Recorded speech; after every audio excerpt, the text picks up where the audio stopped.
All right, welcome to the May 27th meeting of the Larkspur Planning Commission. We have 3 members here today. Do we have a quorum?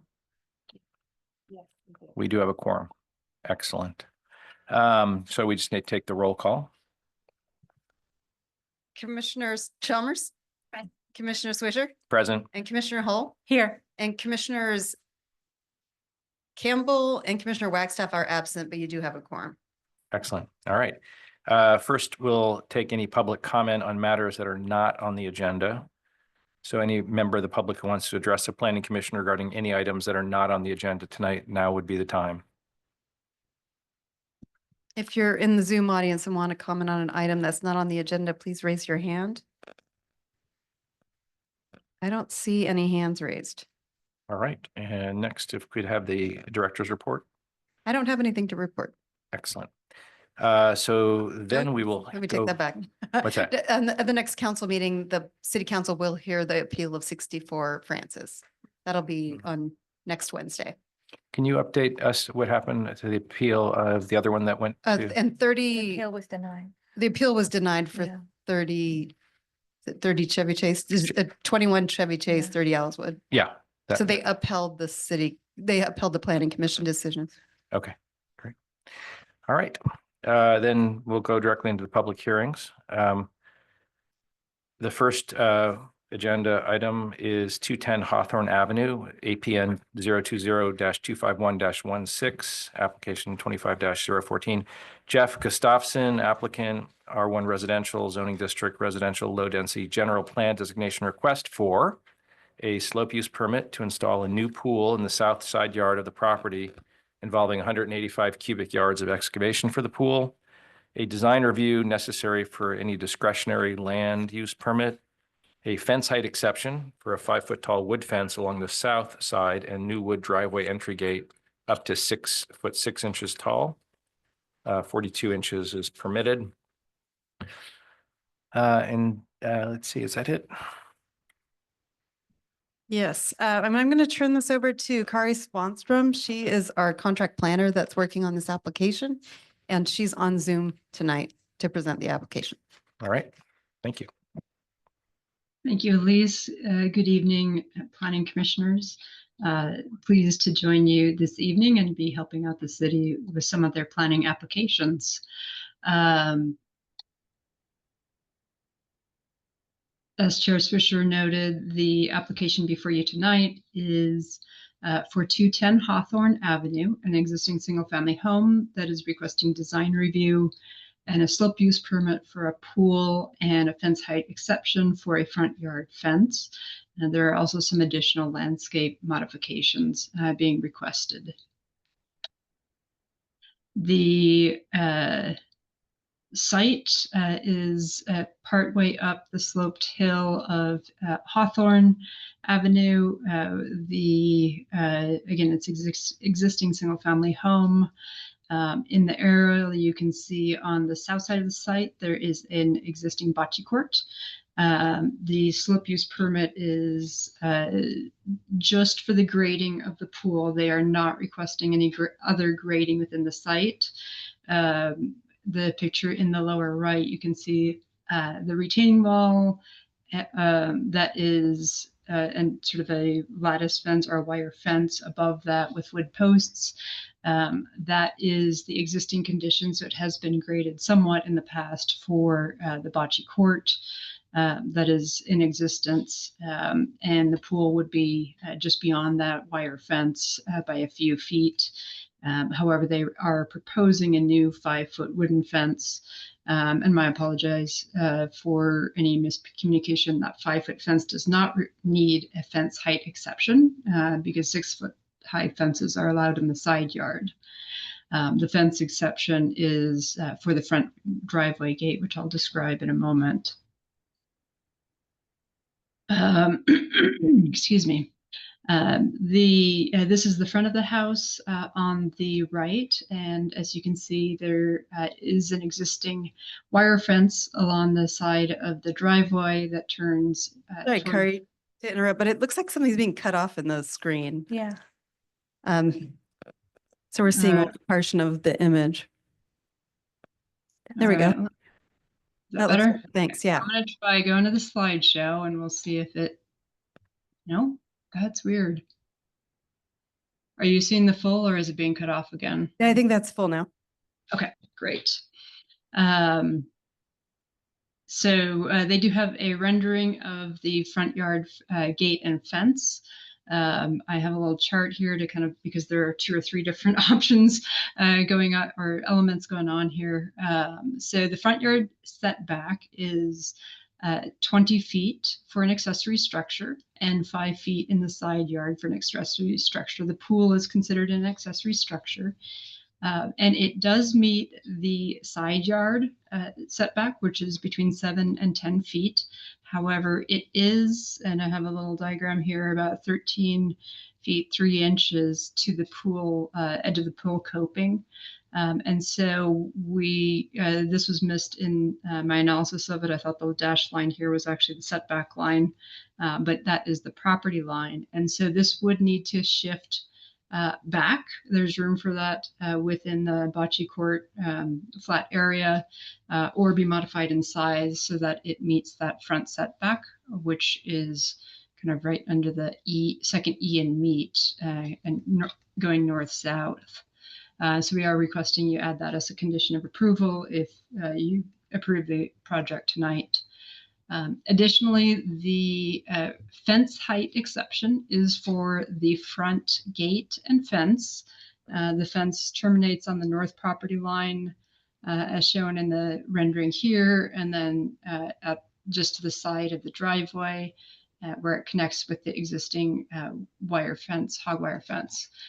This front gate goes from 5 foot 4 inch on the north side to 6 foot 6 inches proposed on the south side.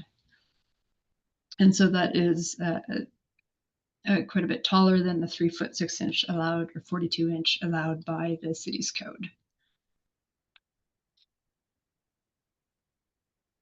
In terms of the site plan, this is just zooming in a little bit. The red dashed line is the existing bocce court, and you can see where and how the swimming pool is proposed to be within that, with surrounding patio. It then connects to the existing landscaping and steps, so there's pretty minimal other changes to the site for the pool.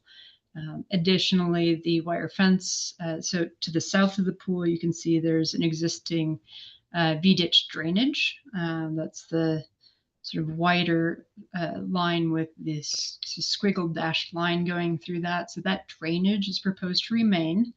And then they are looking at just north of that, between the pool and the drainage, replacing that wire fence with a wood fence that would be 5 feet.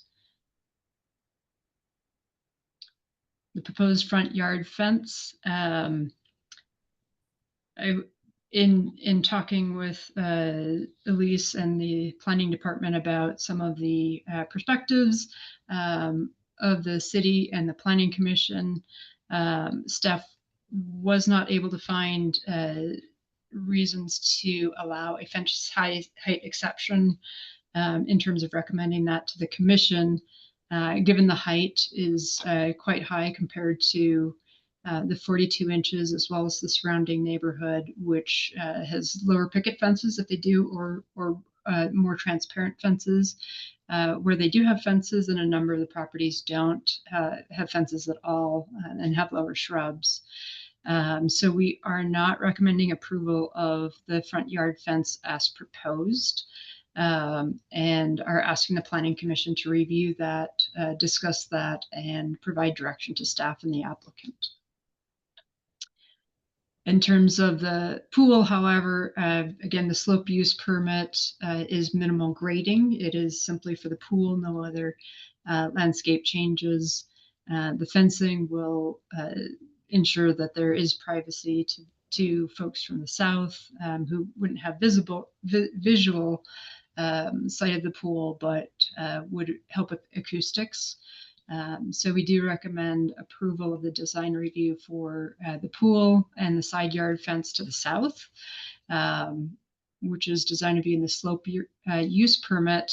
But we further recommend that you deny the fence height exception and direct the applicant to work with staff And again, we are recommending an additional condition of approval for the pool that it be modified to meet all setbacks, including the front setback.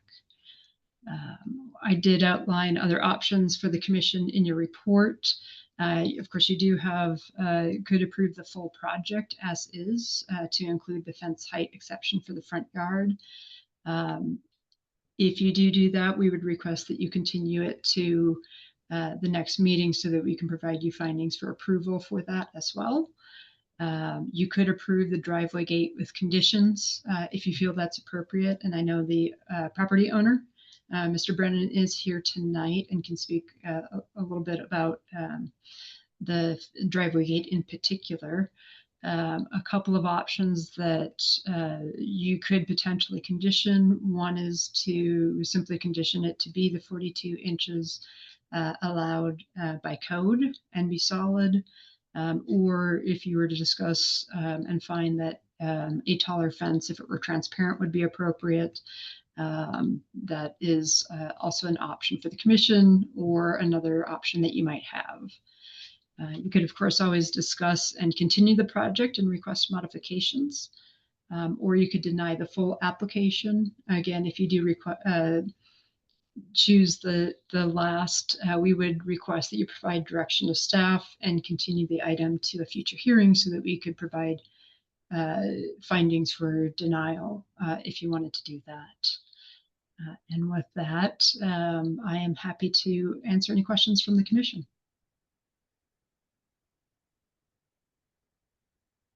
Welcome, Carrie, or is it Kari? It is Carrie. Thank you. Carrie. So what you made a comment that the pool design is going to be right up to the property line. So does that mean that the bocce ball court is beyond the property line currently? No, so it's actually, and I'll go back to that slide. And I'm actually going to increase this a little bit so it's a little bit easier to see. The current bocce court is within the property line, but it is within the front setback. So I don't know if you can see this arrow that points 13.24 feet. The left side of that is the property line, so just behind the magnolia and lemon tree. The line that is kind of coming through the pool north-south by the L arrow here is the front setback. So there's a 20-foot front setback. So a bocce court doesn't require a building permit, isn't considering an accessory structure. So it can be within the front setback. It's simply a landscape feature. However, a pool is defined by the City of Larkspur Code as an accessory structure. So the pool, not the decking, which is landscape, but the pool itself needs to adhere that 20 feet. And Yeah, so what I did outline here was they would need to shift it about 7 feet, which I've kind of outlined where that is here, and they would have room to do that, or adjust the size of the pool to meet that setback. You just answered my question. So it sounds like it's 7 feet that it encroaches into the setback. Okay. Any other questions? No, but maybe when the applicant comes up, they can address whether the pool can get, if Yeah, that's an sure. easy fix to push it Yeah. back 7 feet.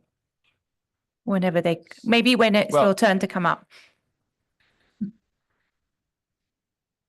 Yeah. Okay. Well, are you done with your report, Carrie? I am, unless you have any further questions. I do not. You have any? No, Okay, no, I'm good. Okay. Thanks. excellent. All right. Well, now it's a good opportunity for the applicant to come up and address. Come on up.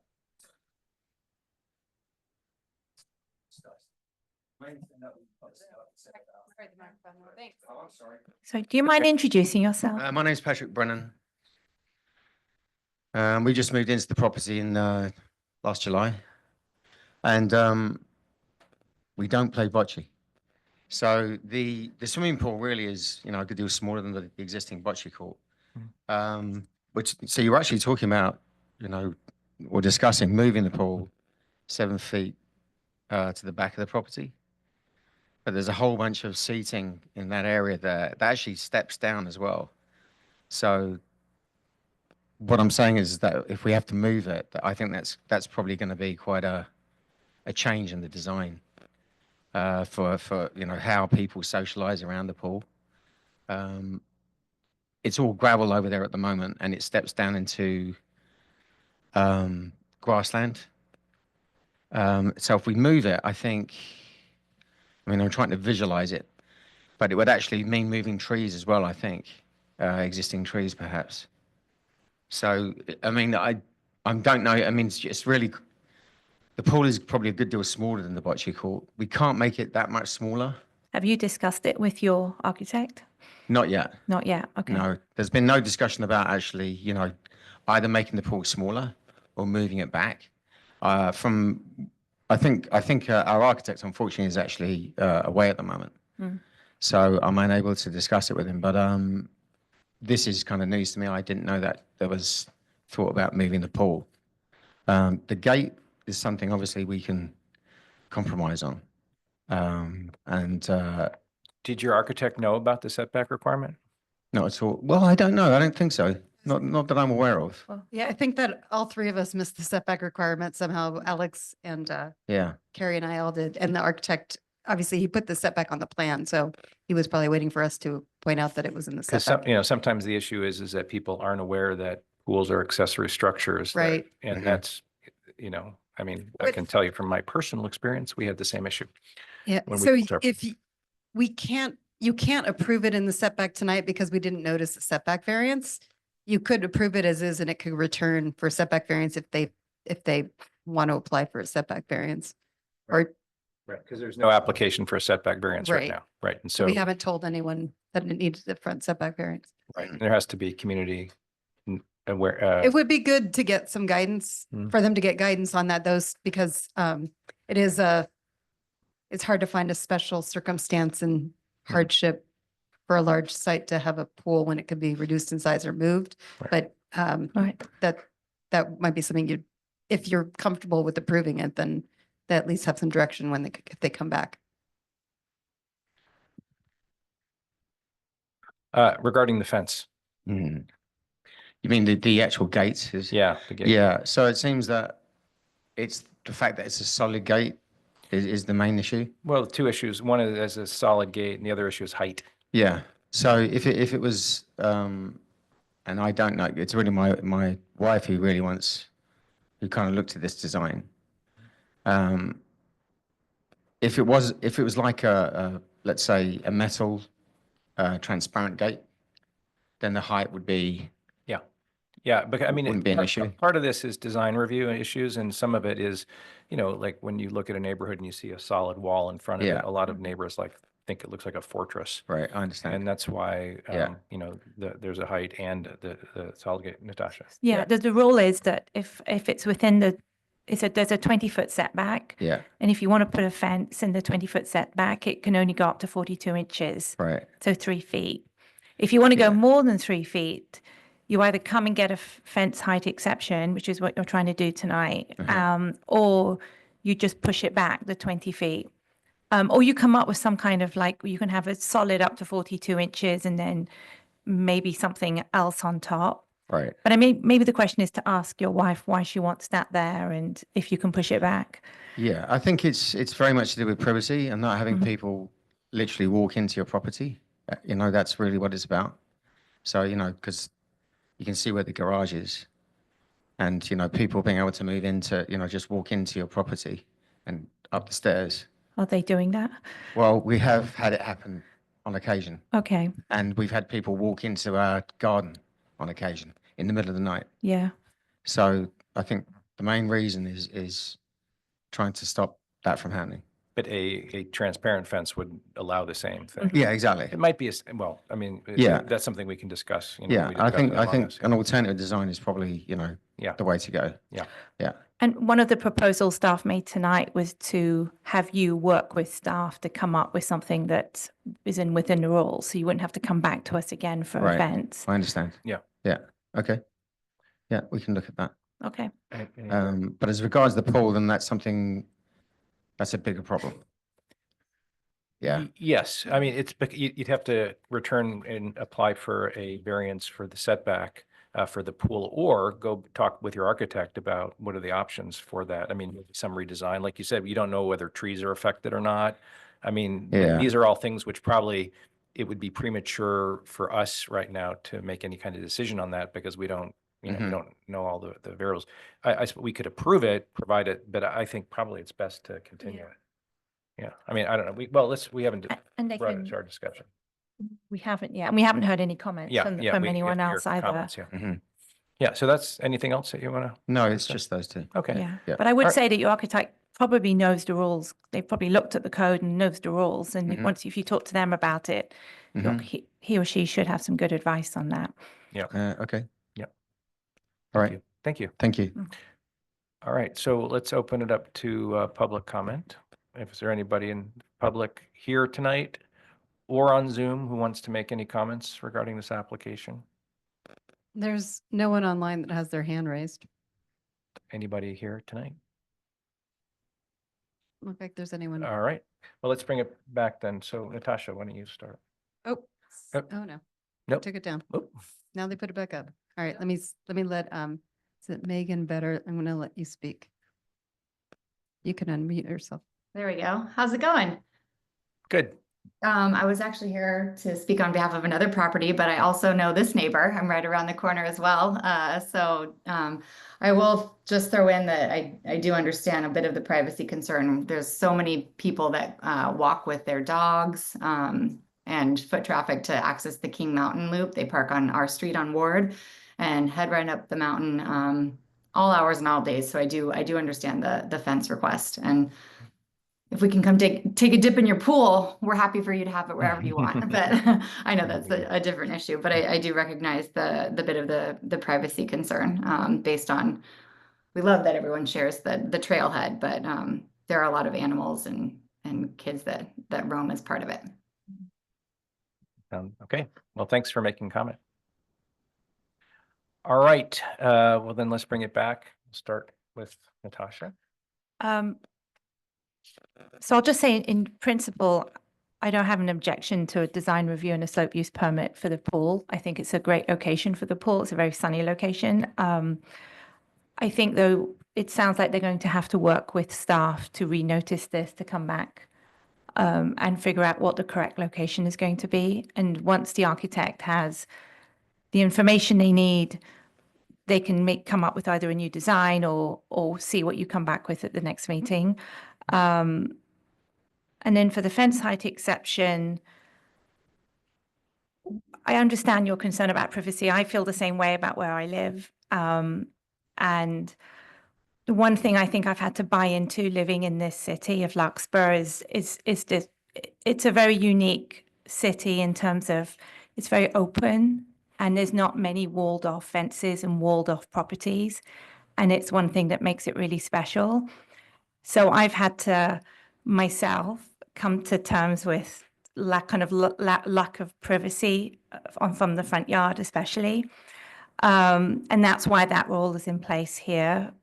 But I think the simplest solution for you tonight is to work with staff. And I think if you can if we can leave it to you to work with them, then you wouldn't have to come back, I think, on this one. That's what I think is probably best here. I agree. All right. And I agree with that too. I think that personally, I don't have any issue with the location of the pool, but I think you have to come back with the proper, variance to get it. I think the location looks pretty good. And it's just whether or not your neighbors on that side would have any kind of issue with you applying for a variance for that thing. I think design wise, it looks fine.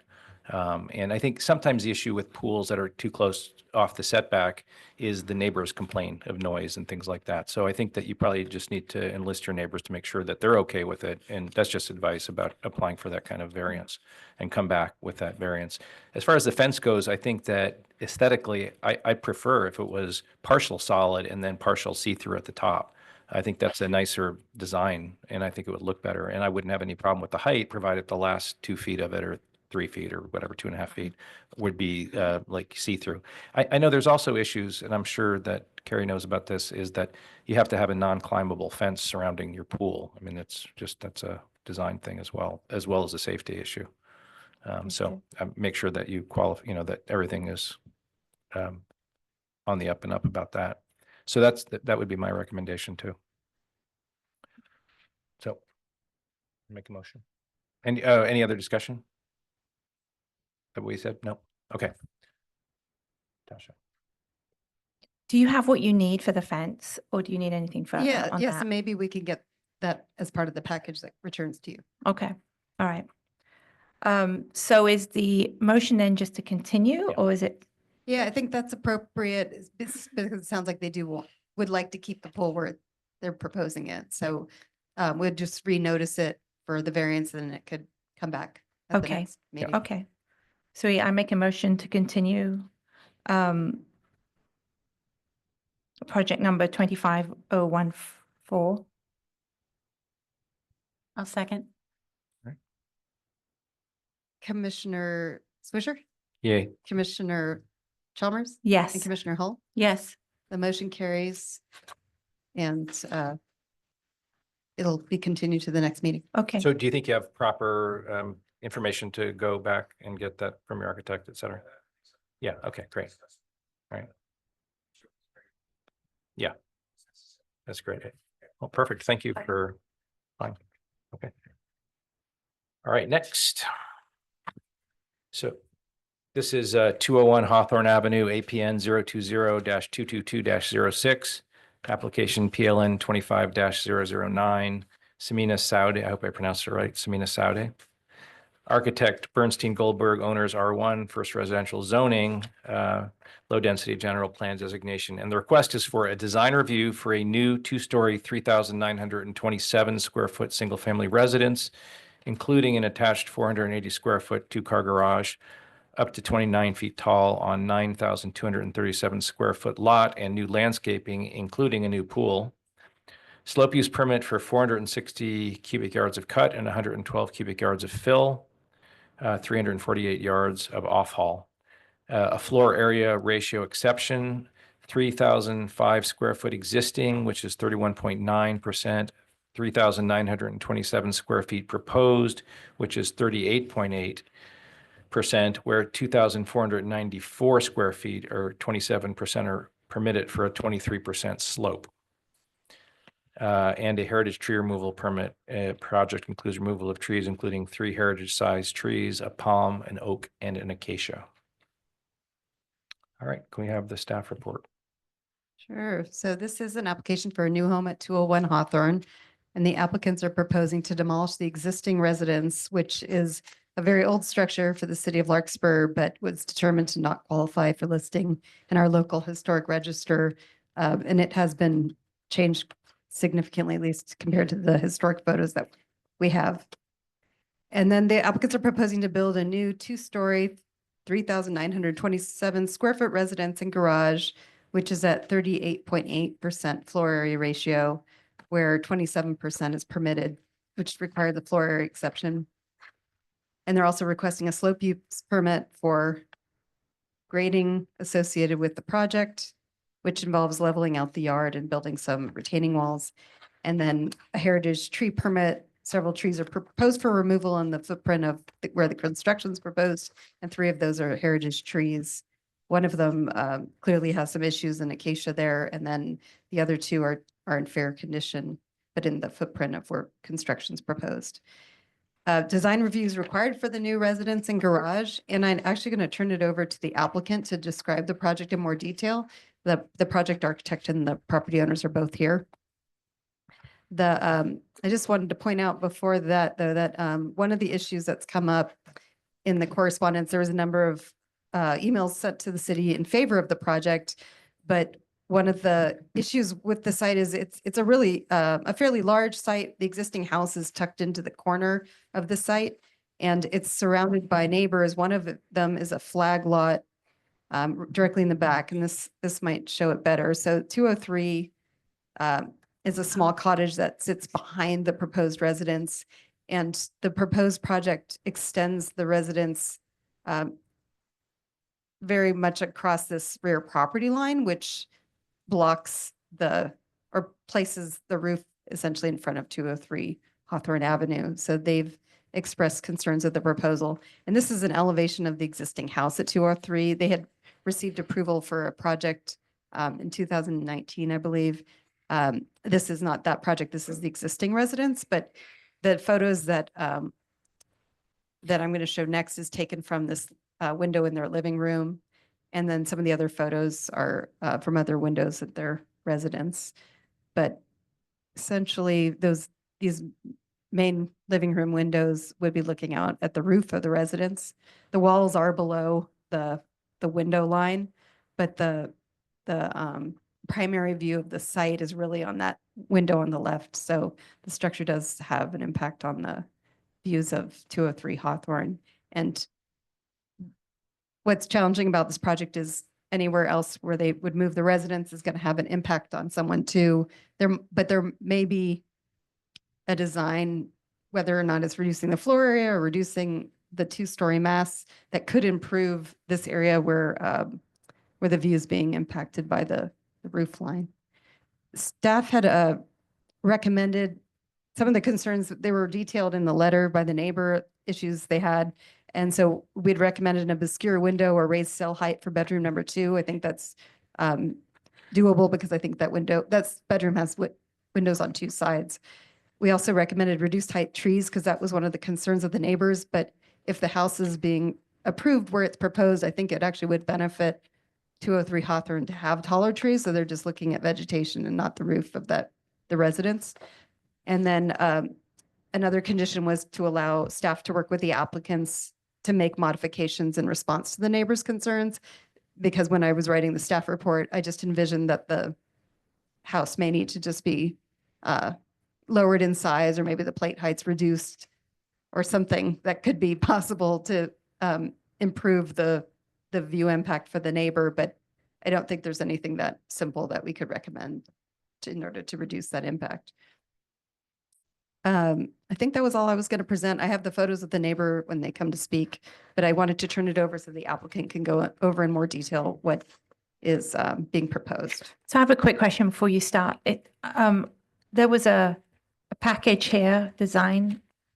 Did something get updated from the one that I picked up last week? The design is the same. I think there was an amendment to the landscape plan for fire, and they addressed some of the public works issues on drainage. But there's Correct. There are, the renderings now have landscaping in them. So there's some additional, the design hasn't changed. So the only thing that has changed, like Elise mentioned, was really taking out some trees because of fire's recommendation. And then we included some additional drawings and shadow studies that were requested by planning. So Okay, those are in there as well. So we should be looking at the one that was on the. Yeah, okay, that would be okay. good. Yeah, the design's the same. And I have most of this in the slide presentation as well, so we can work through. Thank you. okay. I'm going to promote. Yes, you should be able to present now. Let me know if you have any issues. Yeah, I think I can. Let's see.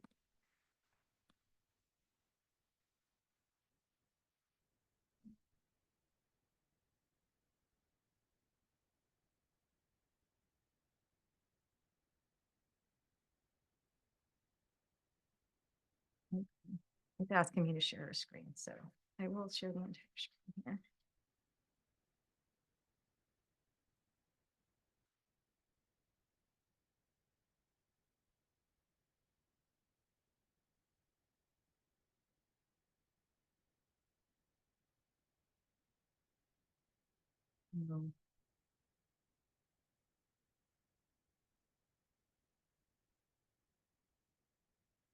asking me to quit and reopen.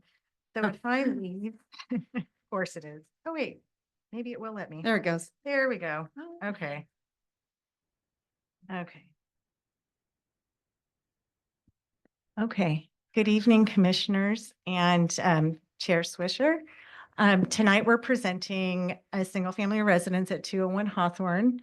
Like Elise noted, we are planning to demolish the existing structure and as well as some of the site walls that are old and compromised, and the existing driveway and garage, which you'll see that are in bad shape, and essentially rebuild the site to honor the existing diagram of the existing home as well as the organization on the site, all while trying to update code, code requirements and zoning requirements. So we worked with staff over the last few months, met with them twice at extended meetings at the desk, at the counter, and we had two pre-application meetings as well. And the owners, Dave and Heather, have both met with the neighbors surrounding the entire property, and they've been able to get 5 letters of support, although there is 1 letter of objection from 203. And I have slides to go over each point so that we can make sure that we're addressing the neighbors' concerns. This is a challenging site. It's a 5-sided site, and it's an awkward shape as well as with the slope. We've done our best to try to make lemonade here and allow the property to be developed. So you can see here that the project is just west of Left Bank. So Magnolia is here, and you can see the schools.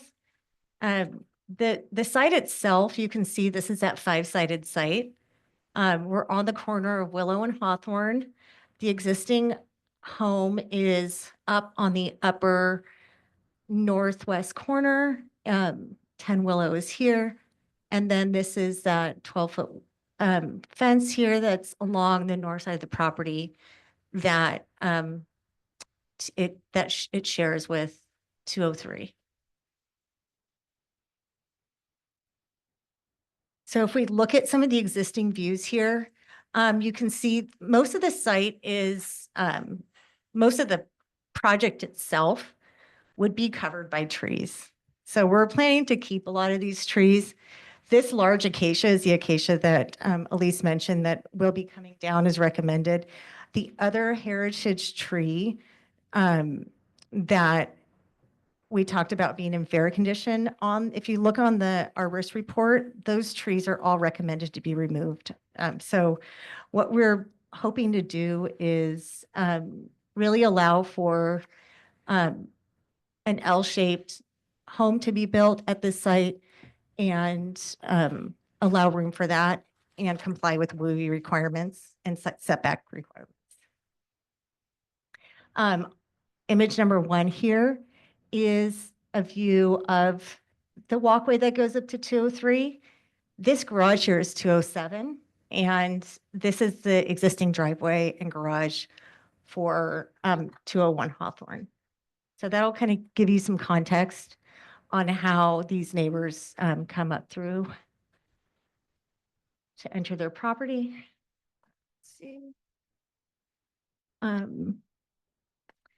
So site plan, we have here, you can see that this is the property line. There's quite a substantial public right-of-way. That's not unusual to Larkspur itself, and especially this street. We plan to keep the driveway at the existing location, similar to the existing location, but pulling it away from the property line so we can have a landscape buffer to add additional privacy for 207 and 203. We have bioretention. Additionally, these are the trees that are clouded here are the trees that exist on site. And then these are additional trees that we're planning to include, as well as additional shrubbery to help kind of break down massing add landscaping and beautification to the property. So the residence is an L shape, and we comply with the setbacks, and these are the improvements here. So these are not just the setbacks, but we're actually pulling the whole house. The new design pulls the house 43 feet. You know, right now the garage is here. We now have 43 additional feet away from the road. We have a 26'6" improvement on the interior side yard, almost 6 feet at the west interior side yard, and 11'2" at the northern portion of the site, which is a rear yard. So not only have we made the effort to pull it away from the neighbors, but also we've sunken it down. So we've taken the plate height, or sorry, the finished floor height, and dropped it by 24 inches. So the existing home is now shorter than what we have. And you'll see in the massing that we've done. So some of the design features that the project has is this L-shaped diagram, which mirrors the L-shaped diagram of the existing home. It's just flipped. So now we're facing west. We're taking more advantage of those, the westerly light. We maintain the gable roof profile. And not only is that referencing the existing home, but it also is compatible with the surrounding neighborhood, as well as the finished floor heights. We've added that, we have that front entrance that's enhanced and defined to be seen from the street. And these are all points that we've looked at and reviewed with the lease and looked at the design guidelines. So we're trying to really hit those design guideline points and make sure that we're complying with the zoning code. And we're keeping the access to the site at the same location. Some of the mass reducing techniques we've employed are varying roof lines. So you can see here we have this L shape, but we also have this lower gable that is dropped down and the garage is pulled back. We have a small gravel roof here for the vestibule at the garage entering the home. And we also include a trellis up at the south facade. And that really allows for some shadow play. And from the lower portion, the south side of the site at Willow, you'll see, I mean, if you can see it beyond the trees, you'll see the fence, you'll see the trellis, you'll see the roof line. So we're starting to create stepping within the site, not just the property, not just the project itself. We have done our best to sink that property down in the site, like we've talked about, and nestle it in. The east leg of the L shape is also stepped down additional 24 inches. So when you're looking from the ground plane, it starts to create, it doesn't just look like it's flat plopped on site. We're starting to create some stepping even at the lower portion. Retaining walls will also provide additional stepping up and help reduce visible mass. And, we're really limiting the visual bulk by having that single-story porch, preventing that tall face. Right now, there's a really tall, flat face. And not only is that plate height really high right now, but it's also has a foundation under it. So, we're adding all this up to having less of a long face. Next slide is the massing comparison. So you can see here the existing home in blue, and we've superimposed it onto this proposed site. So you can start to see how the project is really pulled away from the neighbors. These are two sheds that are on the property at 10 Willow, and we're pulling it away from 203. Here we're low. You can see how much lower we are, how much more nestled we are into the site. There's a lot more coverage here, but I wanted to show the idea of the trees and not really block the views of the renderings. And then if you were a bird's eye view here is side view, so you can really start to see how much we're reducing the massing. And I'm not sure if you can tell from here because I can't really see it from here. If you can probably see it on the screen. This is a height allowance. So that's 30 feet. So, you know, if we really wanted to, we could meet code, we could have a bar and go up higher and pull all that square footage back and then get, you know, all the great views of Mount Tam, take all the views and really not play nice. And I think we're not just trying to play nice, but we're trying to create a project that's going to be respectful of the surroundings and fit in with the surroundings. So in reality, you know, we're talking about potentially reducing height, but there's quite a number, you know, we're 1 foot under the allowable, and then we're, you know, from this very end, but we're actually quite lower than what's allowable at the north side of the property. Looking at the neighbors, this is 10 Willow. So 10 Willow is kind of right up against us onto the east side. There's really not a lot, even though we're right up against each other, there's not a lot of views. You can see here, this is the side of the garage. There's no windows. They currently have what looks like a screen here that keeps their roof deck at the garage screen from the property. You can see these sheds here that are right along the property line, which are actually kind of edging over a bit. And this is just from 10 Willows, the front, so you can kind of see. If we look at the elevations that Elise has requested, you know, flat elevations don't really show that this is like 47 feet back. So I'm trying to show here that even though we have side by side, it's really quite different when you look at it in 3 dimensions. And then we're on to 10 Hawthorne. So, or 203 Hawthorne. 203 Hawthorne is this flag shaped lot. Their existing home is here. Looking at the submission that was approved for the new home, it's a very similar diagram. I think it just changes a little bit in size, but really it's that accessory building in the main home. They have here this 6-foot concrete wall with a 6-foot fence, and that extends from the west yard all the way to the corner here. So we have that L shape. You can see it in orange. And then these are really the only views we could get of the existing home because this is the walkway. So there's really no front facing facade on that property. Oh, there were 5 items that they were really having issue with. And I think the next slides will help show where we think we're at. And we do feel like the project has really addressed these concerns. But of course, we're willing to work with them. And Dave and Heather have both met with them, and Elise has as well. So you can see this flag-shaped site. Here we can look at, so this is a slide that has, so this image here addresses these 2 slides, or these 2 images. All these images that say north elevation are images that were provided by the owner at 203. So these trees here are the palm tree, is a palm tree that's going to be removed.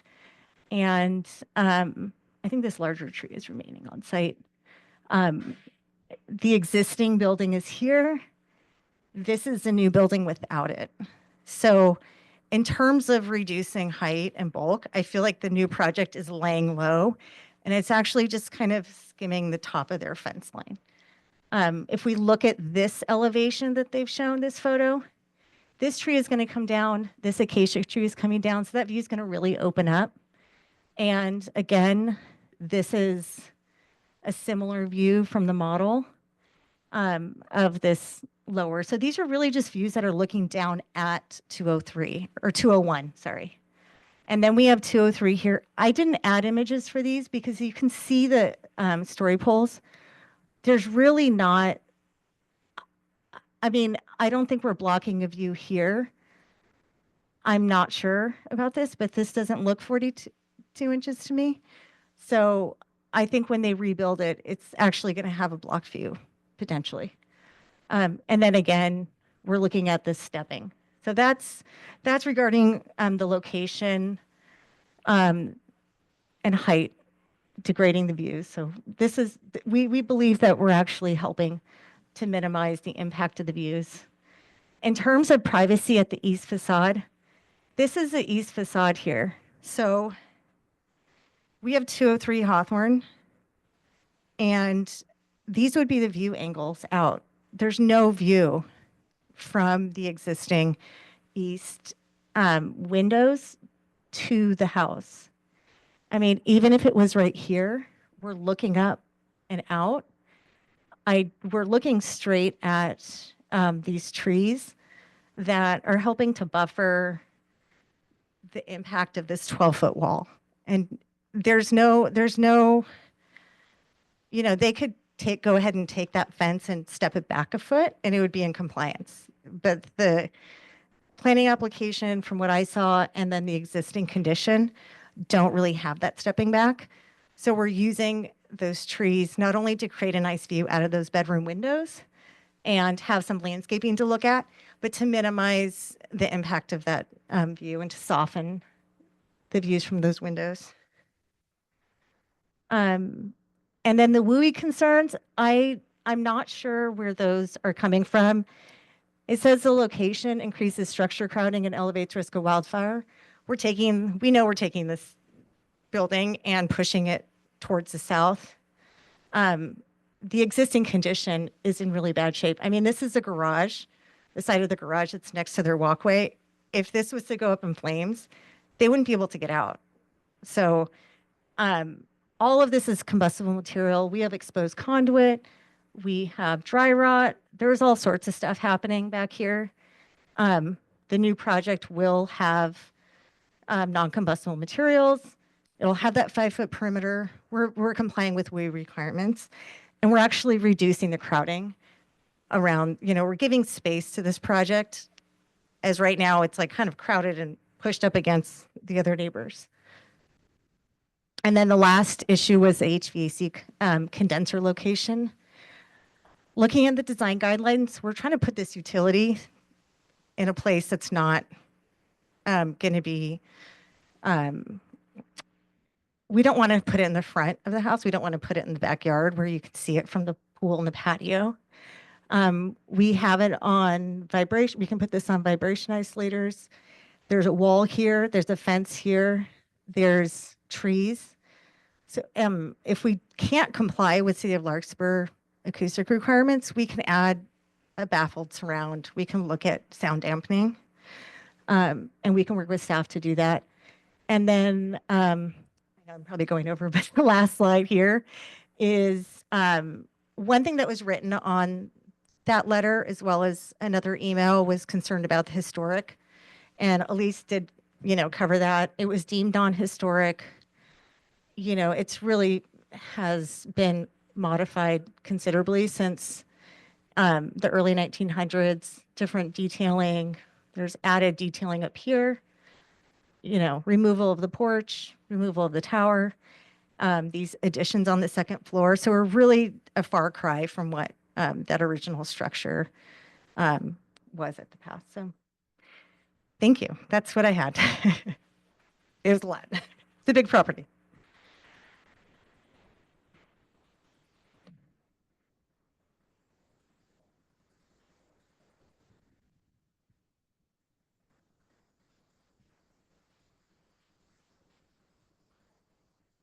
Okay. Great.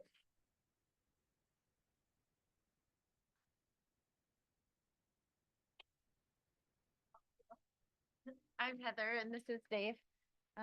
And we purchased this property for our family of 6 and we're just hoping to get it done before they're off to college.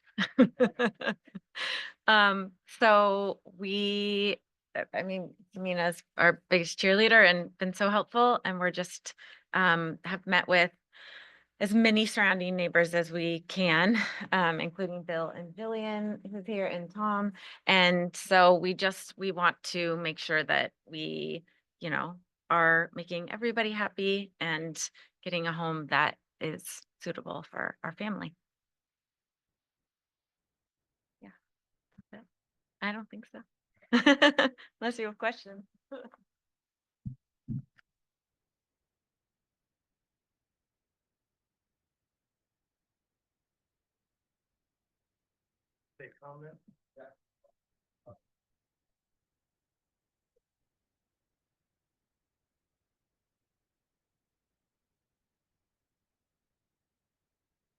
Get through all our comments.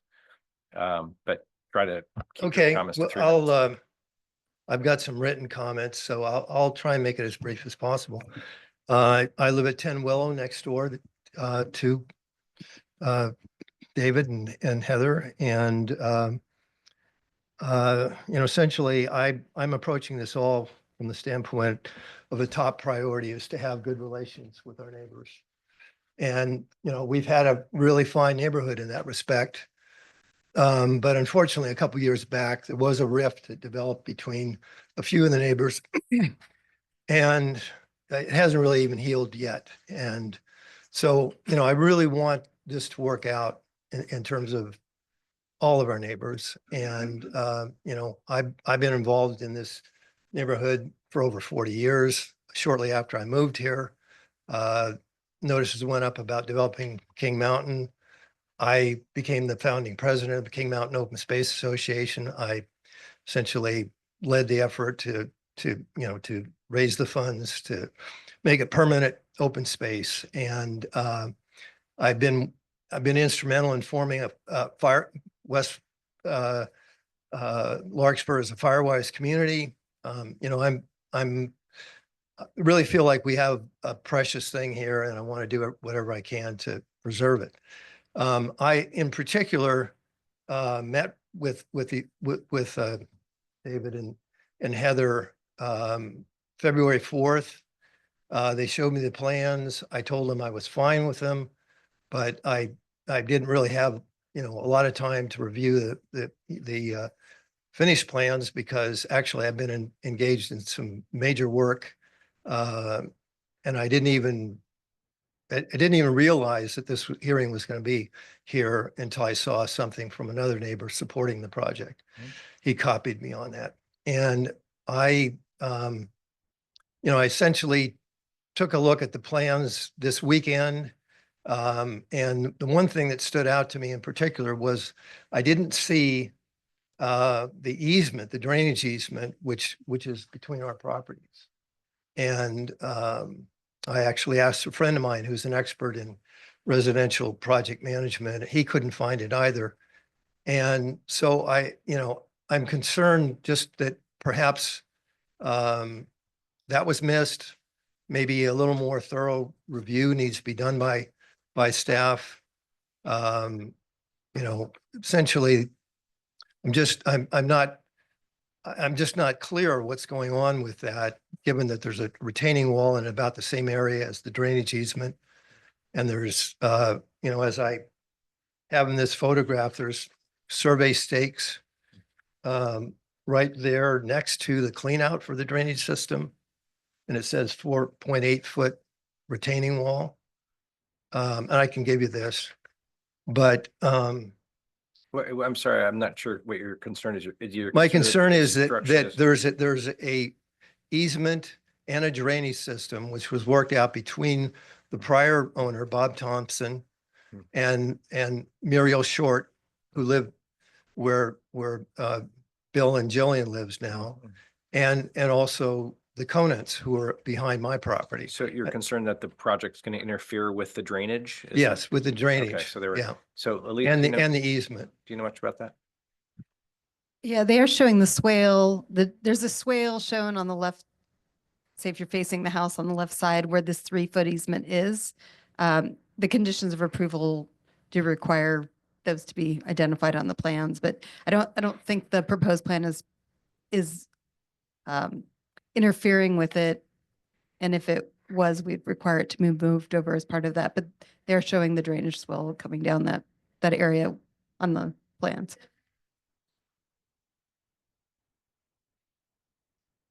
Okay, all right, go. Okay, all right. So you don't see any conflict with the retaining wall and the easement. I don't know. I mean, Do you I have think- reason to believe that there is a conflict, or Oh, are you I- just I think asking the that- question? Well, I essentially, I've asked a friend of mine who's an expert in residential project Mhm. management. And he was concerned about it. He thought it was worth bringing up. And so that's why I'm bringing it up. Okay, so, Yeah. and so staff sounds like staff is not concerned, or you saying it, We- they will address it if it comes up? It's shown on the plans as staying there and we would require the walls to be on the other side of the easement. If like at the scale that we're looking at, I don't think it's detailed that closely, but it Okay. is shown on the drainage plan. so Okay, any approval would have to take into account the fact That there's a the- 3-foot that there's a easement, 3-foot right? easement and that the drainage is maintained currently as it And is. then you just show that on the plan submitted for building right. permit. I see the applicant nodding their head, but not the architect, so I don't know. Oh, okay. know that we've had conversations. Yeah, It's just not that. detailed. Business, and you actually get a separate site visit with the civil engineer. Like see through, So. Okay. We are aware and we know that there is a sewer line.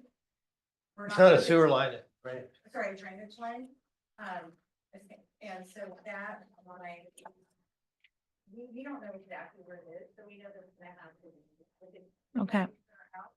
We know that it's there, we know that we're gonna have to be careful with when we're working and doing site work. Okay. Yeah, and it's so- part of the conditions of approval Yeah. that that easement is maintained and that your concerns are addressed. to make Yeah, sure so that- your concern is noted and staff Okay. is aware of it. Yeah. Okay. Yeah. All right, great. Well, I understand I've only got 3 minutes, so Mhm. I'll turn these thoughts in. Okay, thank you very much. Thank you. All right. Anybody else like to address? Hi. Hi. I brought some visual aid. Cookies? Oh, no, they're not cookies. If it's okay, I'd like to share this Can you, document. can you identify yourself and Oh, sorry. your name and Um, where you live? My name is Bill Webb. I'm one of the owners of 203 Hawthorne. Got it. Okay. Can I provide the commission with this? Sure. Okay. We have is it, if this is a copy of the This letter? is a different document. Oh, different document. You okay. do not have this. site Okay. plan submitted for building permit. So we do know about it. from the report.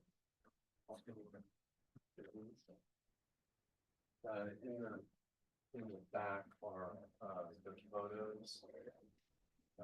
That reference.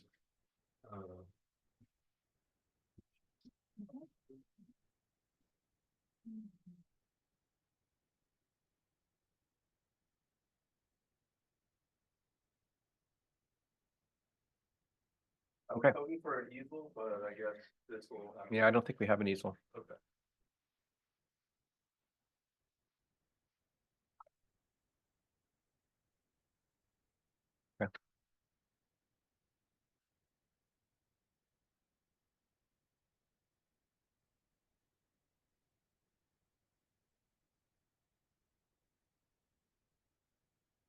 We have this already. Okay, so good evening, commissioners. Okay. I am new to these meetings, so if it's okay, I'm just going to read some prepared comments. And after that, we can discuss. My name is Bill Webb. My wife Jill and I are the owners of 203 Hawthorne. We have lived in Larkspur since 2017 with our daughter Emma, who attends Hall Middle School. I work for the County of Marin as a natural resources biologist, and Jill is a professor of biology at Foothill College. I'm a Larkspur native, and I was excited to return to the community after many years living elsewhere. Both Jill and I have family in the community. Jill is able to make tonight's meeting. She was able to slip out of a teaching obligation, I guess. I'm appearing before you this evening regarding the proposed project at 201 Hawthorne. We've had the opportunity to look at the story poles and study the finished plans that were recently made public on May 16th. Based on the story polls and the proposed plans, we have concerns about the project as currently proposed. We thank the Planning Department for addressing some of those concerns in the staff report dated May 23rd. However, it is our opinion that the staff report did not fully address our concerns, and we request the Planning Commission also consider them and the solutions that we propose. Our concerns include the following 3 items. Number 1, the location and height of the proposed structure would significantly degrade the view from 203 Hawthorne, block ambient light, and lower property value. Number 2, extending the footprint of 201 Hawthorne eastward would increase structure crowding and elevate the risk of wildfire spread during a potential catastrophic wildfire. Number 3, the proposed location of the HVAC system for 201 Hawthorne is located where it may cause excessive noise for 203 Hawthorne. We have been in regular contact with the owners of 201 Hawthorne, Heather and Dave, since they recently purchased the property in October. I've enjoyed getting to know them, and I look forward to having them as neighbors. I had the opportunity on May 20th to meet with Heather and Dave to discuss the above concerns, and we agreed to work towards a compromise. We did not discuss the third item above, but I believe it can be easily remedied. About 203 Hawthorne, where I live with Jill and Emma. 203 in Hawthorne is a 1,008 square foot single family residence and one of the older homes in Larkspur. Please see the figures. As described in the staff report, it was once on the same parcel as 201 Hawthorne when 201 Hawthorne functioned as a Larkspur Villa Hotel in the early 20th century. It is thought that 203 in Hawthorne was possibly built as housing for the staff working at the Larkspur Villa Hotel. Like many older homes, 203 Hawthorne has many quirks, including sitting on a flag lot with 5 adjoining parcels. There are 3 front windows at 203 Hawthorne that sit low to the floor and provide the only view to the south from the living room at 203 Hawthorne. Approximately half of this view is already obstructed by existing roof at 201 Hawthorne. In our recent meeting, I was able to show Heather and Dave this view and how the view would be impacted based on the story polls. I would like to invite the members of the Planning Commission to also visit the property to see the story polls from 203 Hawthorne. I'd like to thank Elise for making that visit earlier today. The existing view from these windows is unobstructed, looking east of the current residence of 201 Hawthorne. This is the existing 201 Hawthorne, and this is essentially our only obstructed view from the main living location within 203 Hawthorne. This unobstructed portion of the view is perhaps the most attractive feature of 203 in Hawthorne. However, the proposed project would substantially extend the current footprint of 201 Hawthorne eastward. Based on the story polls, the proposed 29-foot peaked roof would result in an obstructed view across all 3 front windows at 203 in Hawthorne. The proposed roof height would block ambient light for 203 in Hawthorne and would also likely decrease the property value. So we request that the Planning Commission restrict the allowed roof height to a maximum of 26 feet in height or lower. So I'd like to use this no-tech visual aid to simulate what the view would look like if the project is approved from inside 203 Hawthorne, the main living space.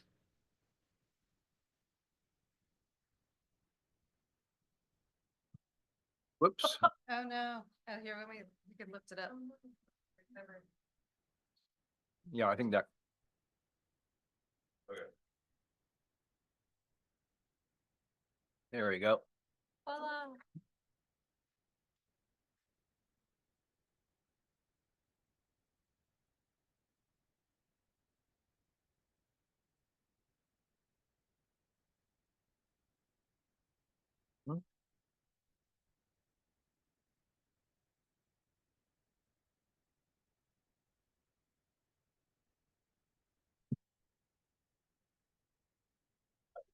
I did not rehearse this. It's okay. Thank you. What?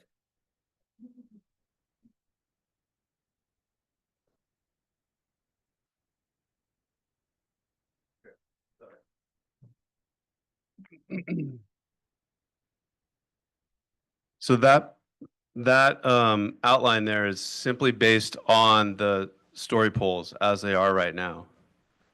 So as you can see, it substantially would impact the view from 203 Hawthorne. So the part on the left would be completely replaced by the look, view of a roof.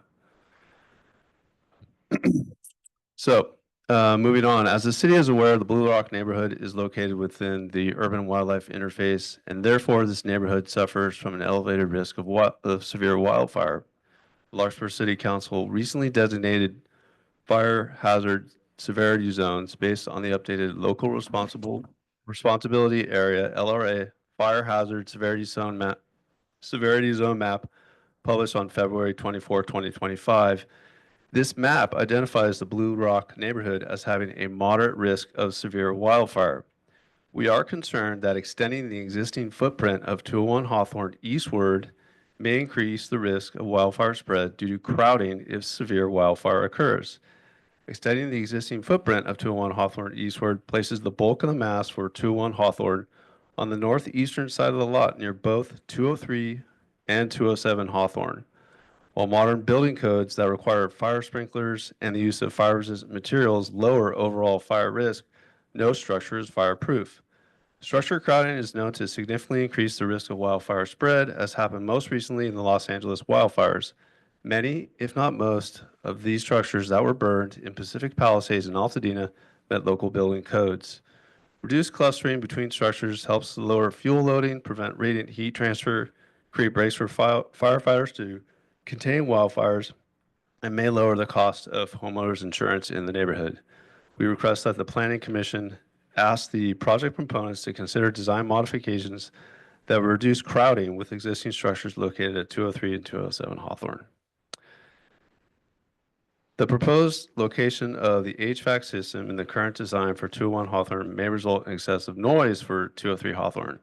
Due to the unique shape of the lot and location of the two-story residence at 207 Hawthorne, sound at 203 Hawthorne bounces off the southwest side of 207 and funnels upslope from the southeast to the northwest along the flagpole portion of the lot and directly toward the bedrooms at 203 Hawthorne.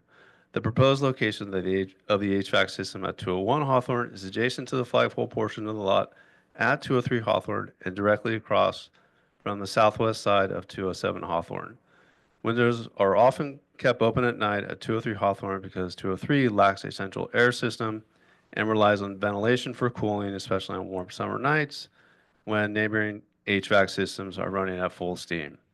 We request that the Planning Commission ask the project proponents to consider alternative locations for the HVAC system to reduce excessive noise for 203 Hawthorne. In summary, we have three concerns about the current design for 201.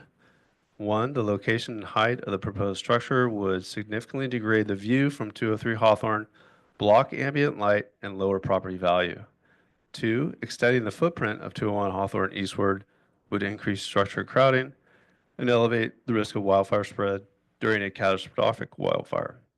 And three, the proposed location of the HVAC system for 201 Hawthorne is located where it may cause excessive noise for 203 Hawthorne. In response to the above three concerns, we request the Planning Commission consider recommending the following three actions or equivalent solutions. One, restricting the roof height to a maximum of 26 feet or lower. Two, design modifications that reduce structure crowding with 203 Hawthorne and 207 Hawthorne for the purpose of reducing the risk of wildfire spread.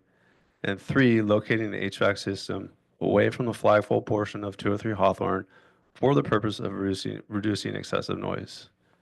We thank the Larkspur Planning Commission, Larkspur Planning and Building, and the project proponents for considering our concerns and exploring potential solutions as the project moves forward. Respectfully, Bill and Jill. Thank you. Thank you. So look, I have a question. So lowering it to 26 feet, what is it? What's the current height right there? What? So 3 feet would basically just, if you move your little diagram down 3 feet, would take it down so you'd have a little bit more view, essentially. Yeah, in the spirit of compromise. Got Um, That's what you're asking. Okay. Okay. All right. Thank you. Thank you. Appreciate it. Do we have any other public comments? Are there any Zoom comments?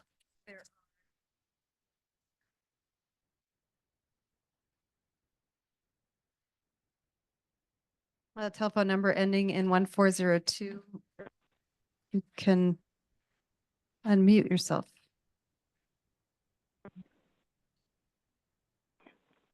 James Holmes, Larkspur. I'm surprised and concerned that a prominent Central Larkspur Victorian with a well-documented photographic and narrative history as a quote popular and quote feature of Larkspur's era as a summer tourist town, and a building which even had postcards made showing it, would not have gotten a more thorough historic review. The bare bones form evaluation that resulted in a C grade seems to have what I see as several self-evident deficiencies. For instance, on the first page of the evaluation form, the spaces for historic name, which this had one, Larkspur Villa, persons, history, and most surprisingly, style are all blank.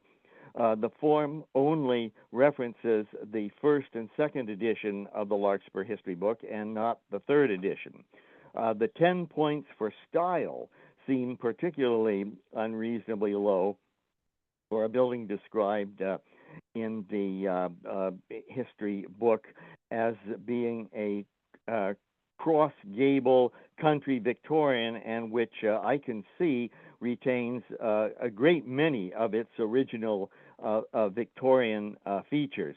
And things like changes like the enclosure of the porches are a natural evolution, which show how buildings changed over time. And the second edition of the history book says that the changes did not sacrifice the basic character. At the time of the 2006 evaluation, which is used here, I've been told by former Heritage Board members that the evaluator was somewhat ill, and that many of his evaluations were essentially of the drive-by variety. That's how it was characterized. And many of them were intended to be revisited at a later date. A similar situation allowed for a historic structure on Magnolia Avenue to be torn down. I think that further evaluation is indicated, and I believe that the planning department, in the wake of the demolition of the Magnolia Avenue structure, now informs buyers that some evaluations were not complete and can't be relied on, and I certainly think that that is the case here. Thank you. Thank you, Mr. Holmes.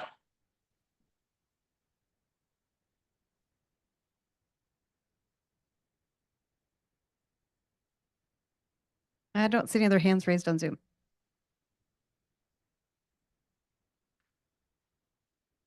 Yes, yes. I just figured I wanted to get one other thing in, since it seemed like maybe I wasn't over 3 minutes, but in Yeah. any case, in terms of sound, one of the things that's been brought up is sound attenuation. There's a pool equipment pad on the west side of the building that I hope will have sound attenuation, for some kind of insulation of sound effect, but also if that equipment could be run during the day rather than at night, that'd be appreciated. Thank you. Seeing no more public comments, we can bring it to the commission. Why don't we start on this side? Oh, goody.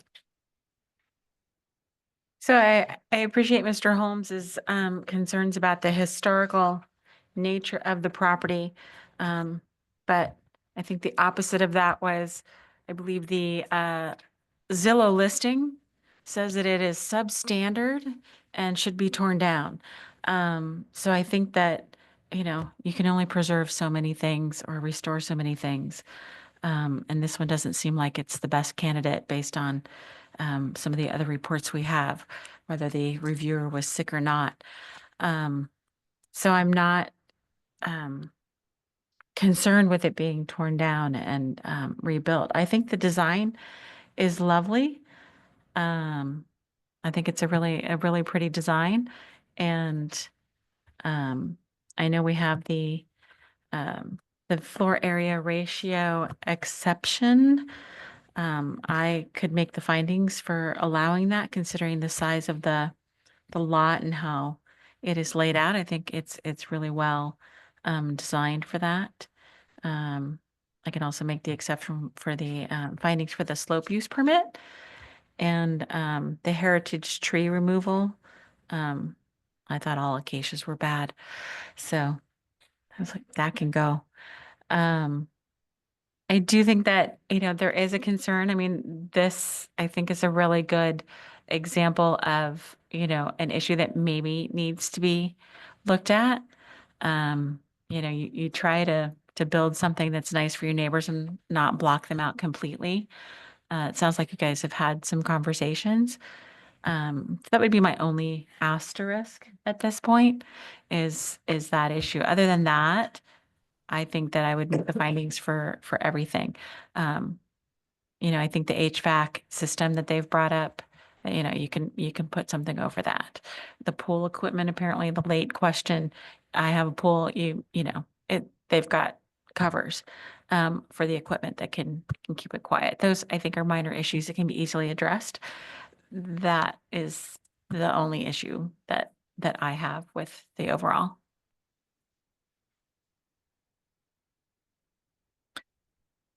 Thank you. So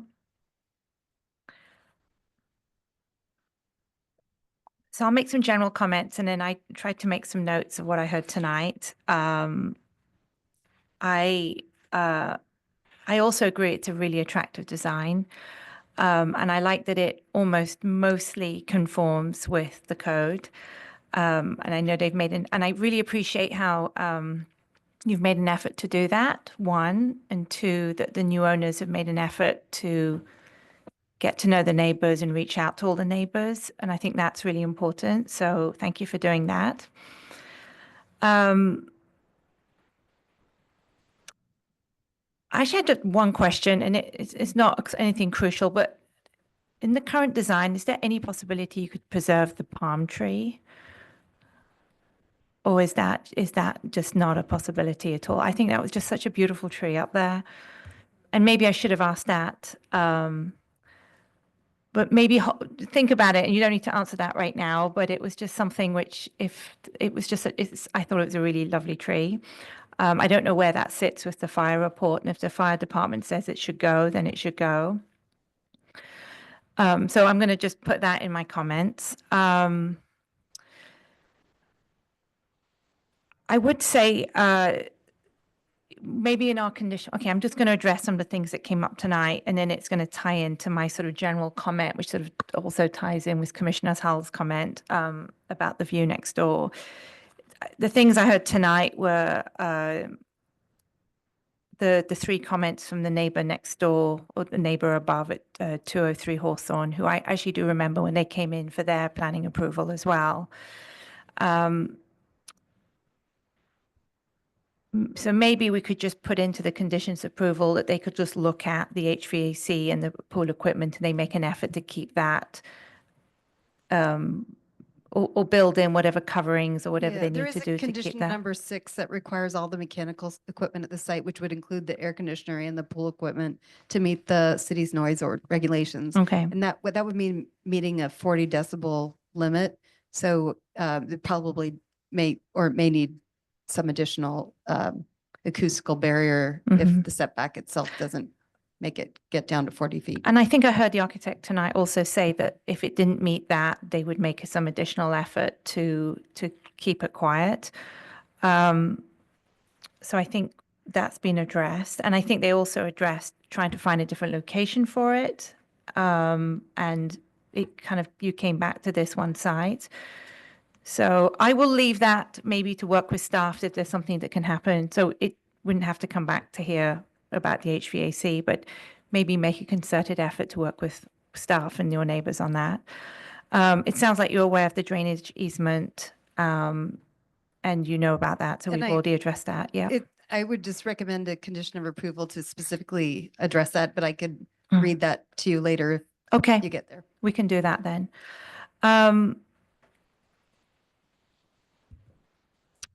So I think it just comes back to the design issue and then the neighbor's view that was shown tonight. And it really seems to be just that one kind of corner that seems to be the main concern. In addition, when I was looking at the plans, I really do like it. And I honestly, if this hadn't been raised, I probably would have just let it go. But now that this has been raised, I did wonder if there was some adjustment that could be made where, because one thing you do have in this design is the sort of these sheer walls when you look at it. I don't know if there's and I'm not an architect. And unfortunately, the other thing that I want to play into tonight's kind of comments is we're not a full commission. And if we have a new project come before us, it's really helpful when we have all five of us up here. We have an engineer, we also have an architect, and I'm really missing the architect tonight. But if there was something that could maybe reduce the sheer wall of the design on that one side that could also maybe help the neighbor, that it would be nice to see that. I don't have a suggestion or a solution for you, unfortunately, not being an architect myself. But I think that's the same sort of asterisk that Commissioner Hull had. But that's kind of how I would like to sort of see it into play, really, with the kind of the massing on that sort of that one side of it. And that's it. I think I covered everything. Oh, and Mr. Holmes's comment about why this is not a heritage site. I think we're relying on the report, so we're not going to go back and change that for tonight's meeting. But I do think that I actually also was surprised and had to look at it and be like, it's interesting. It's not a heritage property. I would say we're not going to make any changes tonight. We're moving forward as normal. But if there's an avenue that Mr. Holmes wants to write a letter to the Heritage Board and address his concerns, if there's a window where nobody's reviewed it properly, somebody needs to look back at that in case properties come in the future. Maybe I would encourage him to do that. So that's it. All right, so just to piggyback on the latter comment about the heritage thing, this is one of those examples where the original structure is not recognizable from what it was before. So it is no longer, it's been modified so many times, it does not meet what I would consider to be the heritage definition. And again, Mr. Holmes is welcome to argue with the Heritage Board, but that's really not our purview here to do that. I mean, obviously, I'm glad we have people like Mr. Holmes doing this, but at the same time, I don't think it's relevant here because of the modifications that have been made to the structure that's so no longer a historical structure. And, a lot of things would never get built if we just relied on that. So I think that the noise issues can be worked on, that can be done. I mean, that's something that's easily remedied and working with the neighbors and the architect to do that. The main issue is this. Larkspur doesn't have a view ordinance saying that, if you block someone's view, you can't build something. So it relies on people getting along with each other and compromising. There are some cities that do have a view ordinance. If you block their view, you can't build it. This is not one of them. So in some ways, from a design standpoint, our hands are a little bit tied here. I wonder if maybe the architect can address this. Is there some way to mitigate this to help 203 not have that situation happen to them, which is not an infrequent thing. It happens a lot in Larkspur that views are blocked. But could you address that a little bit? Yeah, I'd be happy to address this. And Dave and Heather, if I'm speaking out of turn, let me know. So we do have, that little tiny portion on the south pipe. We looked at that diagram and we are appreciative of this. I think the one thing that we could do is try to lower the pitch of the roof to get us like 18 inches or something. I do think that we of course don't want to block. I live in Fair Hills and San Rafael, like Mhm. I have the same issue. Mhm. My neighbors pay to top my trees. We all kind of try to work our way down the hill. And yeah, we can work with that. I think 3 feet is a lot, considering the back portion of the site. I mean, we could, by code, if we are, prescriptive to the code, we could go up to Sure, of course. another 5 feet. Obviously, Sure. we don't want to do that. But I do think, it is like a product, like you said, of the landscape in Larkspur. And I think one of the previous projects talked about the gate and the privacy. We are on a hillside. There's a height requirement. And unfortunately, we're kind of like having to push and pull. So what we'd like to, what we could do is offer 18 inches and try to get that, that pitch down. That would be great. I mean, I think Yeah. that, the compromising with the design to allow people to be happy to getting to yes, Yeah. right? To make sure you can't make everybody happy all the time. I mean, Uh-huh. I've raised 3 children and I told them that, and hopefully they know that. And this but- is the easiest part. Yeah, Too. This is like the easy part. yeah. It's like, Yeah. yeah. So I that know would be that, yeah. great. I don't know how, Elise, how would we do that or talk as Could we part of do it conditions of approval? conditional approval and work with staff? That we've built that into the approval to allow staff to make some modifications. Okay. Okay, I that'd was be talking great. with the building official too, that some other suggestions that staff has is they have 9-foot ceiling heights in the upper level, which is normal, but they could reduce it to 8 feet and have like vaulted ceilings and still maintain The a nice- loft. And then also, if there's any way, and I don't know, of course, what this would look like from the Hawthorne side, but I don't know if hipped is the right way to say that, but if you clip that end off of that, Oh, yeah. so it matched the other gable, I don't know what that would look like from Hawthorne, but it would at least Pull reduce that the amount of down. roof that's. Yeah. Well, Yeah, I think there was also one design where we didn't see the gable on the end. We looked at that where the L shape came together and there was no gable at the end. We thought that gable would be a nice architectural feature. So I think there's some way to work with staff to explore that solution. We could also explore lowering that pitch of the roof. We'd prefer not to lower the plates heights if possible. We're trying to use prefabricated trusses. And as you know, those things are, or as you may know, they're not like the prettiest things in the world. And we're using that space for mechanical. That's part of the reason the condenser unit is on that location, because it's the closest feed to that corner where we want to have all the internal utilities up on that above the ceiling. Yeah. Yeah. well, I think, so anyway, I can make the findings for this, provided that there is a condition for approval for you working with them to try to mitigate Great. the concern for their view and trying to preserve that as best as possible. That's very helpful. Yeah. And one thing on the historic, there are clear guidelines, SHPO, the State Historic Preservation, as well as the Department of Interior, or not Department of Interior, sorry. The Parks Department has clear guidelines. And it sounds like you're familiar with those, but Yeah. there are a number of like very objective standards that Yeah. go through. And I've worked on projects like that before. So part of the reason why I show the detail of the railing and such. Yeah. Yeah. Okay, great. Thank you. Thank you. All right. Sounds like we need to make a fairly detailed motion to include these conditions, Yeah, right? and then if you could look at number 7, so staff had recommended making the window in that bedroom number 2 obscure or raised sill height, but having looked at the site and the story poles, I don't believe you could see the wall at all from the neighbor's site, so I wouldn't require that condition now. And then the other one that's in 7 was reducing the height of the trees, which I think it would benefit to the neighbor to screen the roof personally, but maybe it could just be modified so that they work together on selecting a tree that Okay. screens the roof but doesn't block the view any further.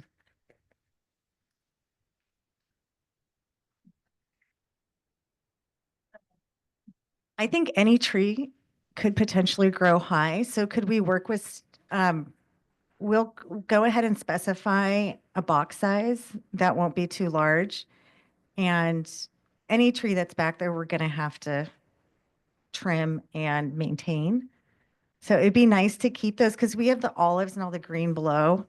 It'd be nice to have a variety on the hillside if possible. If not, we can easily change. I just thought that it would be worth mentioning. So are you suggesting keeping the trees that are proposed, but that the applicants would maintain the height below the? Yeah, like any tree. I mean, if we change the species, we would still have the same issue.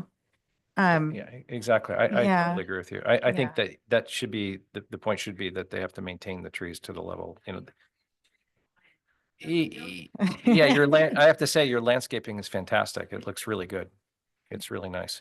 So 7 would but just need to be keep it a modified a little certain- bit because it's allowing staff to work with them to change the trees. But Mhm. if you wanted to allow them to select the tree and just maintain the height, that's I another prefer option. that. Yeah, because the first sentence says exactly that, Yeah, let's do that. right? Okay, Okay, I appreciate that. Thank you for allowing me to. so And you then make for a the chart? drainage, go ahead, Fred, What- do a motion. Yeah. condition on the drainage, I would just Yeah. recommend saying that the engineered drainage plan and wall plan submitted for building permit shall include consideration of the non-exclusive drainage easement at the westerly 3 feet of the site, Marin County Official Record 2008-0030097, between the project site and 10 Willow, which allows the owner of 10 Willow to install, repair, and replace drainage pipe and facilities on the project site and allows the project site owners to connect to existing facilities. Are you reading that from somewhere? I just. You wrote that. Just made it Okay, up. so you'll, You I'm can just like, I say don't think- subject to that condition if you're. yeah, okay I with it. will, yeah. That's why she does what she does. I'm like, I don't see that one.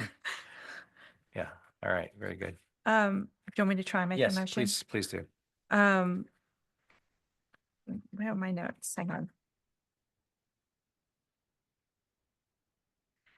Do I need to say anything about the HVAC or that's already in I here? think The condition noise and the is pool, 6 that's, is adequate and we would, you might want to say the staff could require an acoustical analysis. Yeah. That's going to be the only way we really know if the sound's going to carry different directions or something. okay. All right, I'm going to try. You can do it.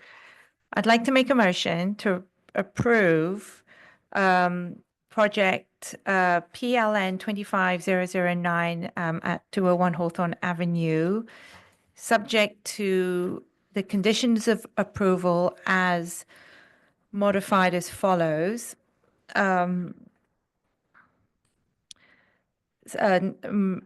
Number 7, the second sentence is deleted. I'm going backwards. I'm sorry. Number 6, there will be an additional requirement that staff can require an acoustical analysis. The drainage. Okay, you're gonna have to tell me the drainage one. You could just add a additional condition regarding the drainage easement as staff. An additional Stated. condition for the drainage easement as read by staff earlier. As recommended by Staff. And to work, oh, we already have working with the neighbors here. Oh, and to add an additional conditional condition of approval to reduce the roof line, or to work with staff and the neighbors to reduce the roof line by at least 18 inches. Do I need to say anything further on that? To help preserve The- I don't need to say neighbor's anything, do view I? or whatever. Yeah, to work with the neighbors Work with the neighbors. Yeah, at 203 Hawthorne. That's it. I second. All right, vote. Commissioner Chalmers, Yes. Commissioner Swisher, Yes. Commissioner Holt. Yes. The motion carries with Commissioners Wagstaff and Campbell absent. There is a 10-day appeal period. If someone from the public wishes to appeal, they would file an appeal with the city clerk within 10 calendar days and submit the appeal form and the appeal fee. Great. Thank you all for coming for this project. All right, so let's give people a chance to leave. So the next item Oops. The next item on the agenda is 455 Magnolia Avenue, APN 020-261-34 and -36. Application 25-010, Adam Franch, architect. This is for the Archdiocese of San Francisco, owner ST Storefront, downtown commercial R3 residential district, high density residential downtown, specific plan area and H Heritage Preservation District. This is a request for a design review, a conditional use permit, and parking variance of 2 spaces to remodel and expand an existing building for use as a restaurant. The project includes exterior renovations and replacement of an outdoor dining covered area, approximately 530 square feet, and the addition of a new upper-level dining space with outdoor seating. The size of the restaurant building would increase from 2,662 to 2,925 square feet. Staff report, please. Thank you. So this is an application for a new restaurant to replace the existing restaurant at 455 Magnolia. And the applicants would be requesting a parking variance. No on-site parking is provided, but they would be requesting to have off-site parking as currently exists today, as well as a variance from 2 additional parking spaces that are required for the additions that are proposed. And then a conditional use permit to allow additional outdoor seating on the project site. And there's an existing conditional use permit that allows 26 seats on the parking lot site. And then they would also request design review for exterior alterations and in addition to the restaurant. This is an old site plan that shows pre-church, all the sites. The project site, go back up. The project site used to have these 4 cottages on it, and 3 of them were torn down and 1 of them was retained and then elevated over the existing restaurant. So they elevated it and built the commercial structure underneath it. And then looking at it today, the church still owns a large number of, maybe 16 sites, very small sites from the original subdivision. And none of them have been merged that we can see in the title report. And then the project site, all the sites have been developed in various ways with the school and the church and the gym, and then the thrift store and the restaurant structure still exist. Actually, I think Currently, it was Don Antonio's. Yeah, was before that, it was, Fabricio. before that it was this one, which I don't have the name so clear that I can read it, Castaños. So this is back in 1974. Yeah. A variance was approved by the Planning Commission to allow what was previously, I believe, a bar to be converted to a restaurant space. As a condition of approving that variance, the city or the Planning Commission granted a parking variance that allowed the restaurant to operate with 7 parking spaces on the adjacent site, which was the parking lot for the thrift store. And at that time, just seven spaces were approved for that site that were shared between what was then a printing press and the restaurant. And as a condition of approval, they indicated that the upper level could not be used for a restaurant space because of the concerns regarding parking. Mhm. And then I think you can see in this photo a little bit that it appears that maybe the parking lot on the left side that's currently used by the restaurant was probably just part of the school space at the time. Yeah. And then this is according to James Holmes, who called in before, maybe he'll speak again. He said that it was the Rose Bowl Chateau. I haven't been able to find information on that because I didn't get into my newspaper.com Okay. account, but I believe James Holmes. And then I think it was a commercial space prior to that. So when they approved the parking variance, there was only 7 spaces on the thrift store parking lot site. And I think they actually wanted fewer spaces so that they could have more landscaping on that site. And then in the 90s, this is what Fabrizio's looked like before they installed the trellis to the left of the structure, which was approved about 1994. And then they did receive a conditional use permit to have the outdoor seating at that time. And then this is what is being proposed today, which is a major remodel of the exterior of the restaurant. Like the entire lower level would be essentially gutted and the exterior modified. And then the upper level would remain somewhat the same. There's just an addition off the back, and then everything would be repainted and improved. There's an open railing proposed for the front. The parking situation is complicated. I tried to find the most simple way to explain it, which if you look at the three sites together where the parking is for the thrift store and the restaurant space, essentially 22 parking spaces would be required for existing uses. That's including the upper level that's not currently being used as a restaurant. And then there's 12 existing spaces on the, as you'd call it, the Fabrizio, the restaurant parking lot site. And there's now 10 parking spaces on the thrift store parking lot site. So currently the site meets the parking requirement. With the additional square footage proposed for the restaurant, it increases the parking demand by, or increases the parking requirement by 2 spaces for a total of 24, which exceeds what's available on the 2 parking lots. However, the parking lots, the thrift store parking lot isn't shared with the restaurant space. And so one recommendation that staff has in the staff report is if those 2 spots could be provided to the restaurant on the thrift store space, essentially they'll be meeting the increased demand for parking. On the other hand, I think, I don't think there's a lot of monitoring of the thrift store parking lot. So currently it actually provides parking for other patrons when the thrift store is not open. And so making those spaces exclusive to the restaurant might actually reduce the amount of parking that's available to the general public.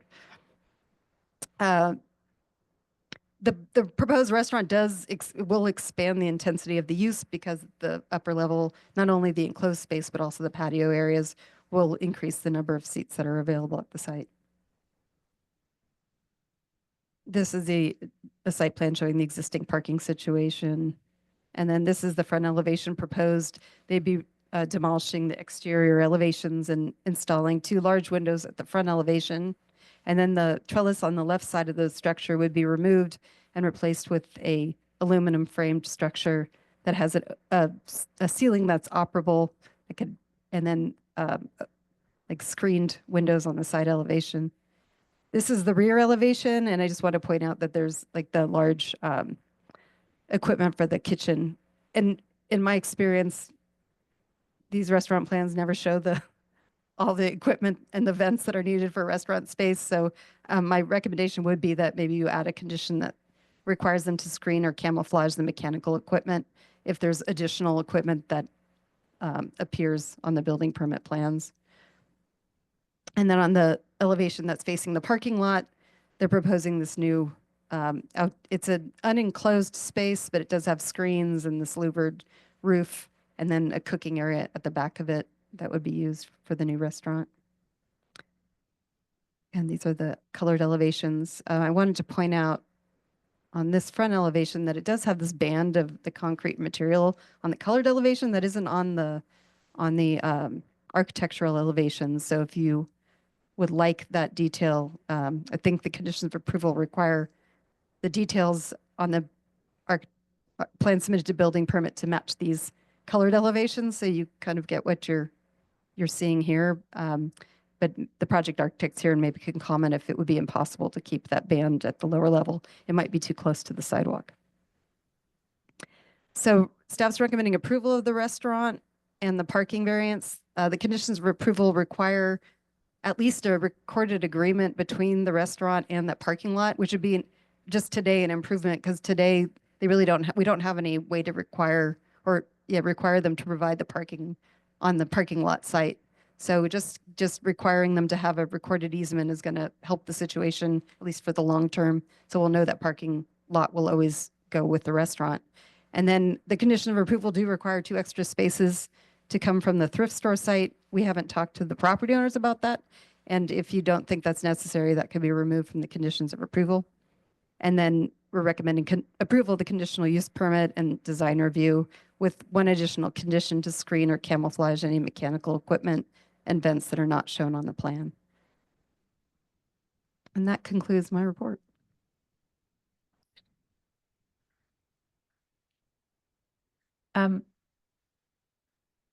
I'm sure everyone else understood this, but I'm still trying to follow on the parking. So the spaces immediately next to the parking, there are the 7 spaces. 7 spaces that they already have. Or there's 7, so when the restaurant was first approved, only the lower level was allowed to be used as a restaurant, and there was a printing press at the thrift store Right. site. And so the planning commission approved both those uses with 7 parking spaces located in what is now the thrift store site. Oh, so that's not on the State Farm site, the side of the restaurant. When you look at the restaurant, on one side there's On the left State side- Farm and the school, and then on the other side is the thrift store. Right, so on the left side of the restaurant space, they're using that parking lot, but it's never been required by the city. Which side? If you're facing the restaurant, the parking lot to the left, that's commonly used by the restaurant.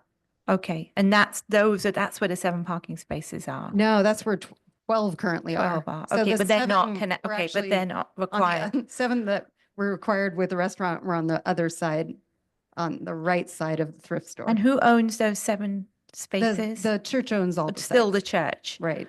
So if they go with the restaurant, does Then at anyone least else they use can't- them? Because if today they might have an issue with the prior variance, Uh-huh. but essentially they could develop the parking lot, and because this site just doesn't have any on-site parking, and that's a separate site. So you want a requirement to keep parking as parking? Is that the goal here? Keep parking as parking so that this restaurant will always have parking. Okay. I guess it is. I mean, I'm not as concerned because I feel it's a downtown site, and if somebody, That's a reason. yeah, but but does anyone else have a right to use that parking other than the thrift store? No, it would be with the lease with the restaurant. Like currently it's with the lease with the restaurant space. Okay, But and the then parking lot seems to be full even though there's no restaurant there. and who has a right to use the spaces on the other side of the restaurant? We don't have any information on that. I'm assuming it's for the signage that says it's for the thrift store. Yeah, I don't know if the applicant's going to, I'd love to know like who has the right to use that each side. And then the other question I had was, there's the upstairs, you said the upstairs portion is now going to be opened. Is that the So- idea? It's going to be used as a part of the restaurant? Right, so the upper level you'll would be address that. improved. I had a site plan, but maybe I skipped over it. There was I- a floor plan in there. So the upper level would be, it's called out as like a private dining area, like for a group space. I would recommend not conditioning it for that because it would be so difficult for us to enforce. So it would just could be used as they want, but they're proposing to use it for like large party Okay. space. And you're the architect? Okay, so maybe you can address that when you do your presentation. Yeah, thank you. Right, so I have a question then going back to, so in the conditions of approval in number 2, it says no on-site parking is provided. Right, because the site where the restaurant is has no, So those Will 12 have no spaces are parking. not with the restaurant. there'll be off-site spaces for the restaurant, but it's on a different site. The parking lot's just a separate site. Oh, I see, because it's a different, Right. different APN number. Got Right. it. Okay. All right, let's hear from the applicant, architect.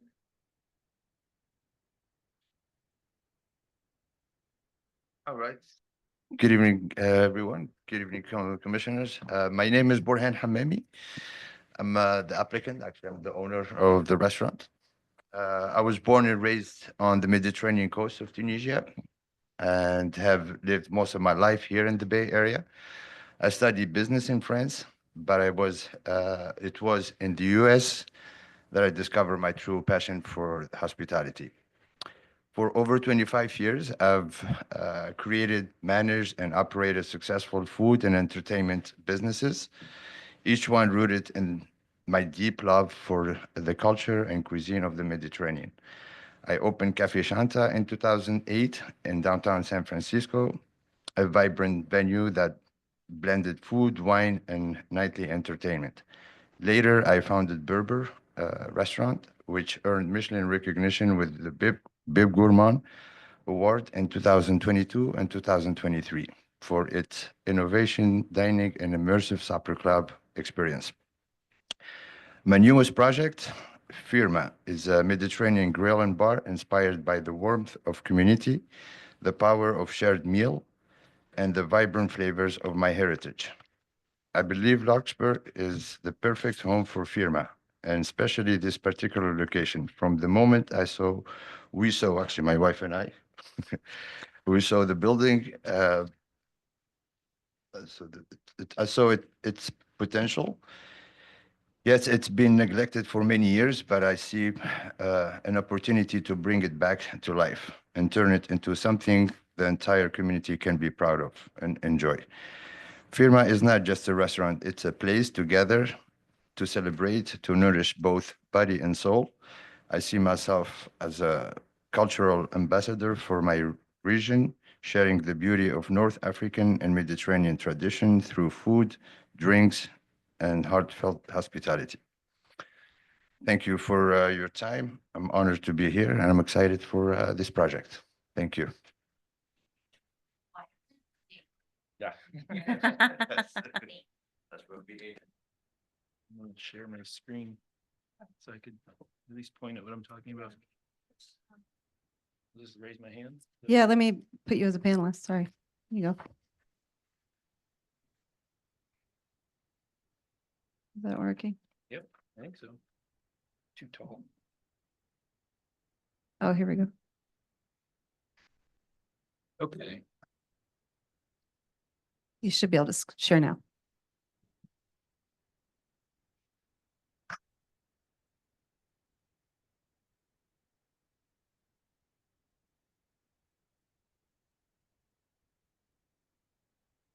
Oh, good. Okay. Hello, everyone. My name's Adam Frank. I'm the architect for 455 Magnolia, which is Firma.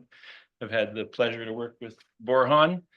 And one thing we started, when I started architecture school, they say parking rules everything. And here we are talking about parking. But just to give you a high level overview, as you heard, Borhan has a lot of experience, Michelin rated. We're very excited to work with him. And he found this building, asked if I'd like to help. I was like, sounds like an amazing project. And just to give you some high level overview, just trying to address some of the key components of the building. We went to the Historic Heritage Board last month and we got approval. Mr. Holmes also gave us some comments and we were able to agree. One of the biggest features is we're bringing back arched windows to the elevation, and you could see from previous iterations of the building, it used to have arched windows, and we also observed around Magnolia Street, City Hall, Fire Station, St. Patrick's Church. There's a lot of archways, so we're trying to bring in that downtown context to our design. The 530 square foot open air trellis, it's a prefabricated product, and you're seeing them a lot more, but they've got louvered ceiling panels that flip, so we could open up the ceiling during a warm day. And then if it's a little cooler, we could use heaters, but it's very much an open air environment. The parcel is a little bit unusual in that we have 2 parcels and we're sharing a lot, which is not very common. So it makes approval of that tricky, but I think we're using it in the same way that it's currently being used. Essentially, we're just replacing the same structure. And on the outside, let's see here.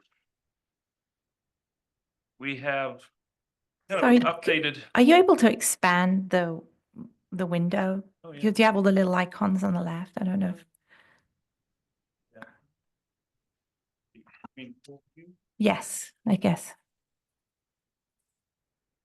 And if that's too complicated, that's okay. We can have it. I think. Yeah, we have it in front of us actually. Yes. Well, which one is it?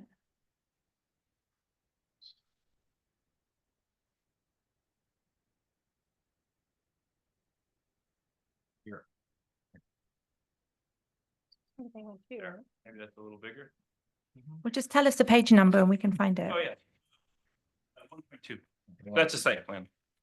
Great, thank you. So on 1.2, there's a planter that's kind of overgrown and it's crowding the but seating areas, we're proposing a raised concrete planter just to help as a bumper stop for safety. You don't want someone backing in from the parking lot. There's not that much space between the parking lot and the building, so the raised planter is just to kind of keep cars from rolling into the space. And then we have the addition, which I'll take you to the second floor plan.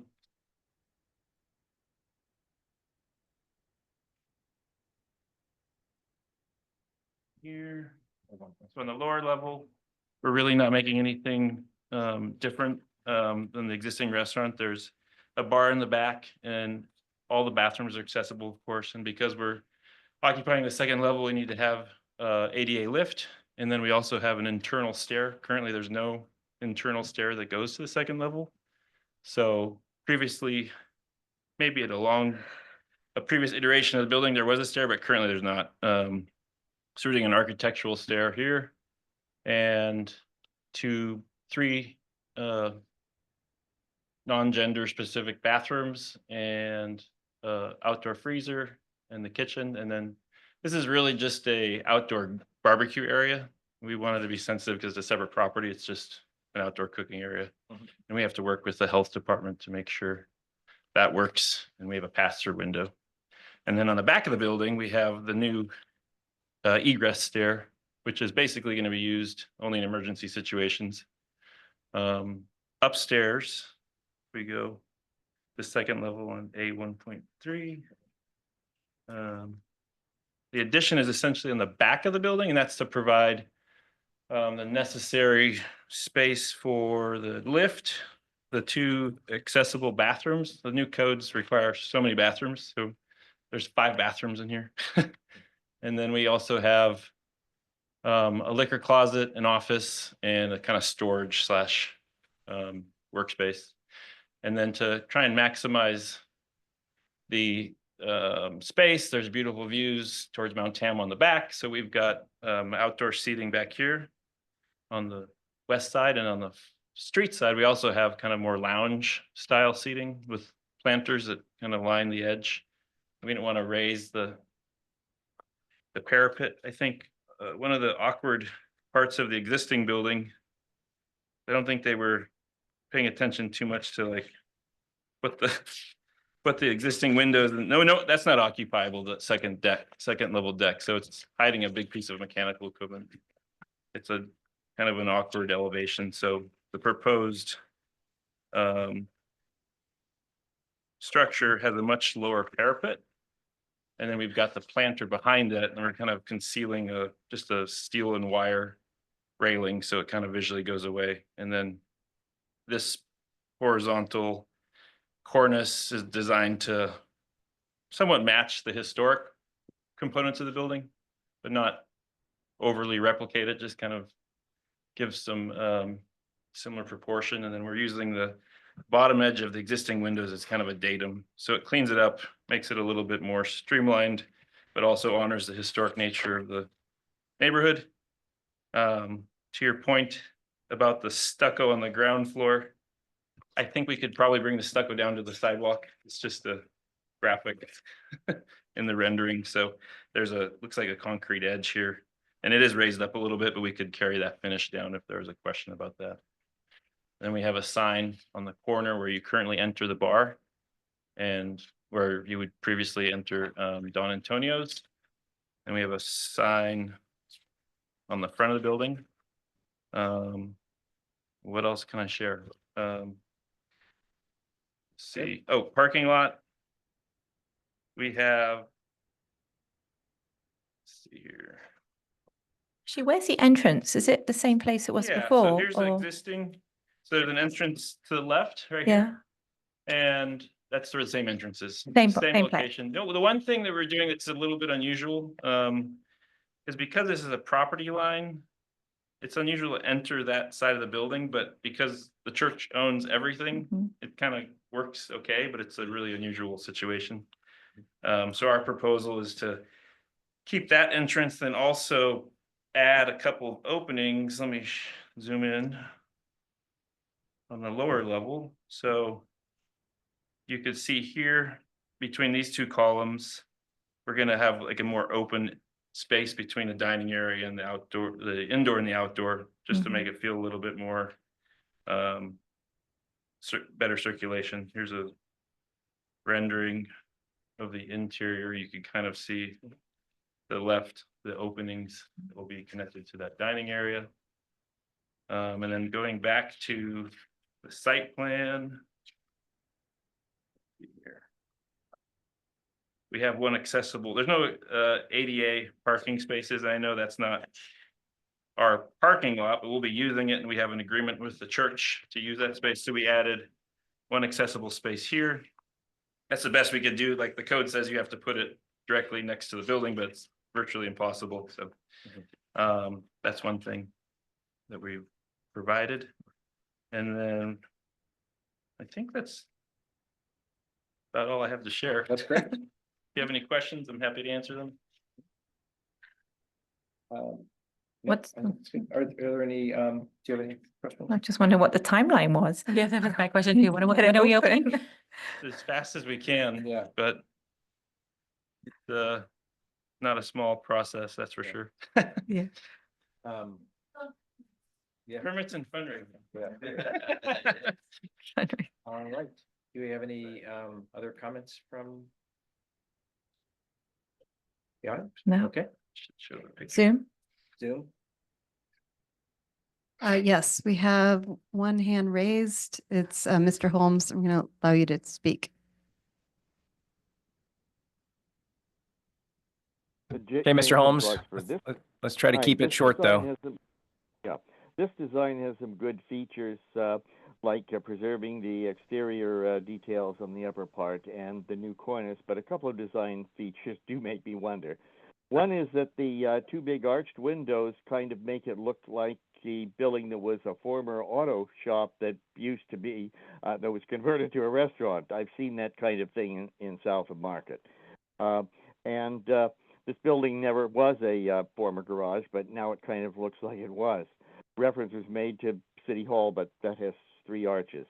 The second feature I noted is that the the arched windows with their metal detailing look exactly like the ones in the Chase Bank at the corner of over in their town center in Corte Madera, which I occasionally go to.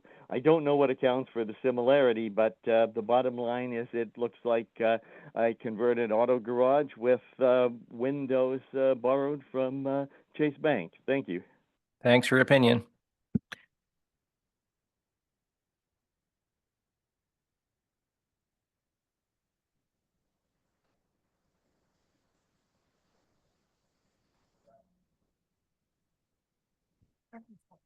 Yes, go ahead.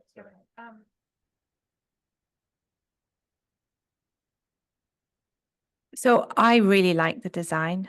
I really like that you are coming here and doing this project here in Larkspur. I think it's wonderful that you're taking this space and building something that I think a lot of our locals would really enjoy. So we appreciate you putting the time and effort, and you clearly are very passionate about this. So we really appreciate that. And thank you to the church for working with them. So, and being here so late tonight. It's a long one tonight. So thank you. I do like the design. I don't particularly I know there was a comment about the windows, and I'm going to let my fellow commissioners make a comment, address that, because I'm not an architect, and I think both ways could work for me, and I think that's fine. I think so. I can make the findings for the design review for both structures. I don't think there's an issue with the conditional use permit for the outdoor seating, given that we've had that already. And for the off-site parking, given it how it was explained tonight. There would need to be the screening for the mechanical, which I think we can add into the conditions of approval. And I can also make the findings of the parking variance. I really don't have a lot to add. Just I thought this was I think you've done a really nice job with this restaurant. So the windows, my husband owns an auto repair garage, and There are no such windows like that look like that. They're very square and ugly. So I would like to find that auto repair garage that has those beautiful windows in the front. I think that it's a beautiful design. I'm very excited that something's going to be going in there. This sounds like a really great opportunity for us.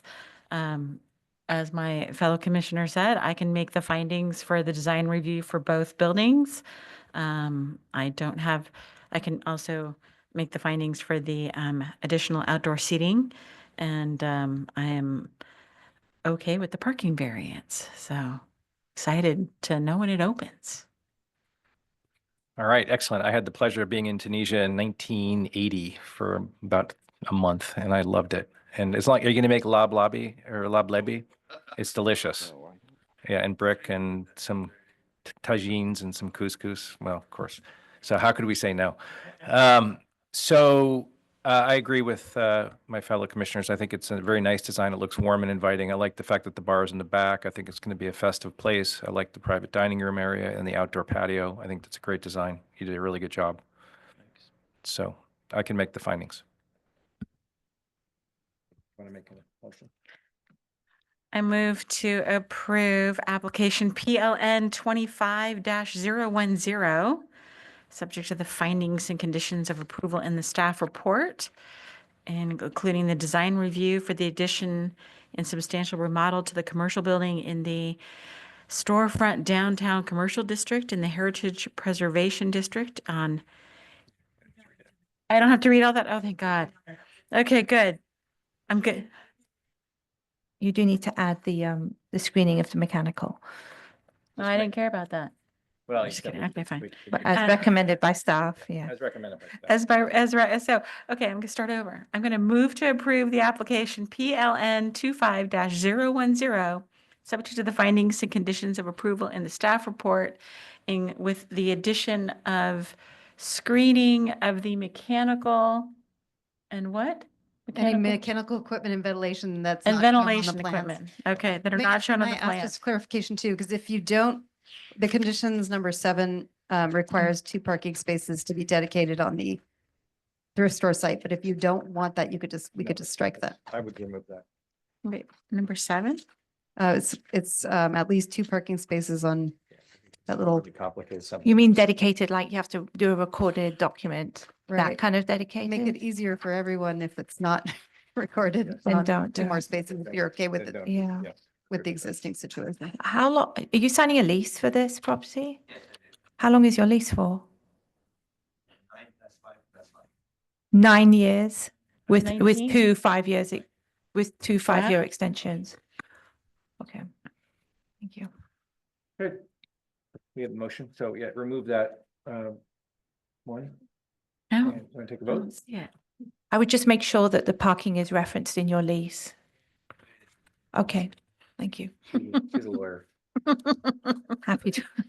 Ask one question? Yeah. Sure. So we have currently we have to put in a fire sprinkler in the building because of the code requirements. And I know the Public Works Department is requiring a full street paving. And that was one question we wanted to clarify.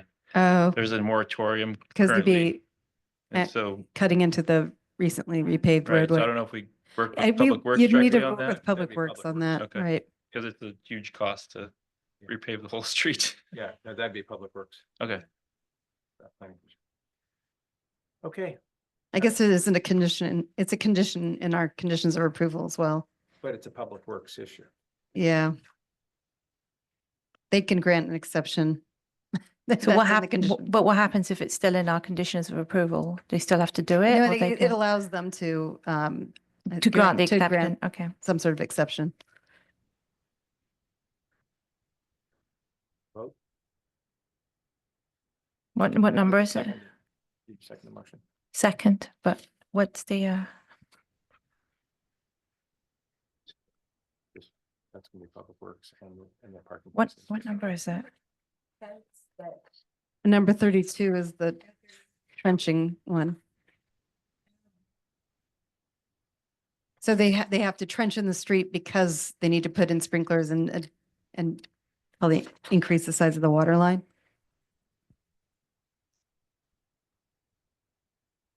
You could put some sort of discretion into 32 in the event that there's any way they would waive that requirement. Yeah, I think, again, I think that's going to be, it's not a planning commission issue, it's a public works But issue. it says you can request a exception, right? But it says then the exception would be approved subject to, but if those fees may Discretion. be in our municipal code as well. Yeah, which is Granted. not in our purview. In an in lieu fee. Oh, well, they have to pay for it anyway. Yeah, I don't know how we can. I don't think we can. I think this is a public works and not, and I think that has to be decided at that level.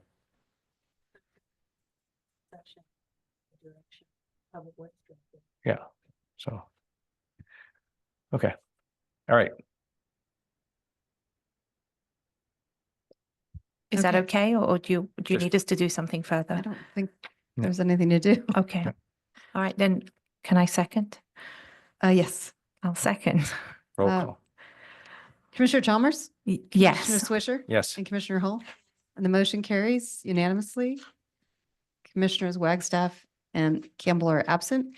And there is a 10-day appeal period, and the applicant or anyone from the public has the right to appeal to the city council by filing the appeal fee and the appeal form with the city clerk within 10 calendar days.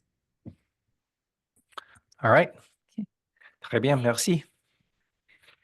Enchanté.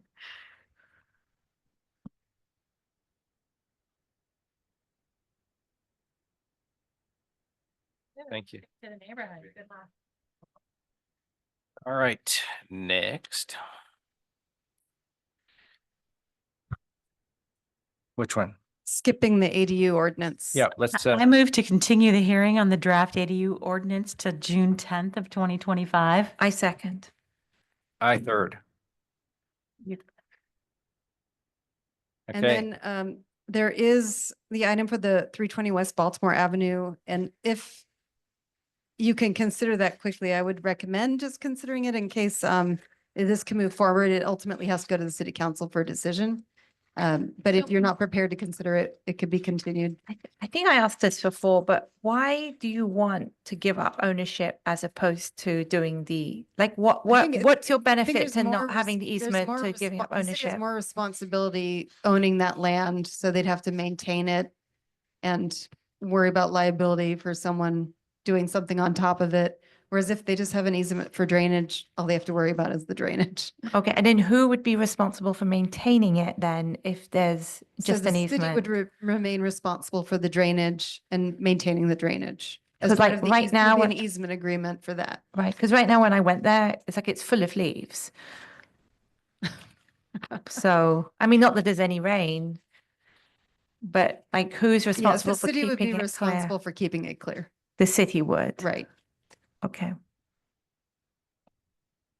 So that's no additional be a- hardship than it is now. I It would guess. just be, and that would be an agreement. So the city would make it an easement agreement with the owner, sell the land to the owner and retain an easement to maintain the drainage easement. Right, so I guess we could approve this subject to the easement being entered into.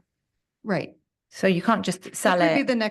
the next step would, you'd be just making a recommendation on whether or not the sale of this property is in conformance with the general plan. That's all we're asking you to recommend. All right, but But I, a condition of finding that, you might say is subject to having an easement to yeah, maintain that. because I would say you wouldn't sell it drainage. and you wouldn't sell it until you know you have the Right. a And you draft could- easement agreement that You you would. could wait until that's all drafted and have it returned, but we know the owners, the cities and the owner having Okay, a handshake agreement, I guess, to sell it based on having an agreement for the drainage. And then the owner has no objection to having a tree protection condition and an owl protection condition included in the sales agreement as well. okay. So I would say, I mean, just with kind of a semi-lawyer hat on, I would be okay with this if, is there a staff report or anything, or you're just, I included the staff report from the last time it came Uh-huh. forward to the planning commission. Oh. okay, so you're not presenting anything Thursday. then tonight? I just jumped in with my question, sorry, I didn't know if I preempted Oh, you yeah. talking. So, I mean, we can continue it if you want. And by this, if it comes back by that time, we'll have a draft agreement for Huh. you to see too, if you want. I prefer that. You want to continue it? Yeah, I'd like to see a draft agreement before we agree. Okay, And then you'll see the terms that are included. okay. Okay, so That's fine. all right. Continue. continue. The next business item is consideration of the fiscal year 2025 capital improvement program Mm. consistency with the city's general plan. I have a question. I have one question on that. Sure. I'm Hopefully I just can doing it answer. really fast. I'm not letting you do your staff reports. I'm That's sorry. okay. No, it's, if, I don't, there's no one here to. What do you Sure. mean? What does it mean when you have a physical component? Like when you,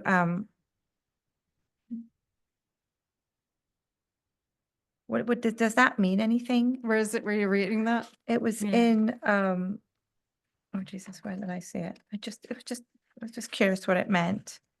Oh my gosh, it was under the bicycle lane buffer CIP 26304. Oh, a physical component of the bicycle lane? Yeah, it just like, said they put the bicycle lane in, which is really nice. I like what they've done, and it said, but they didn't add the physical components. I was curious what the So physical the one that components they were. were showing on the presentation the other night was, I'm gonna get the name wrong, but I think they're called armadillos.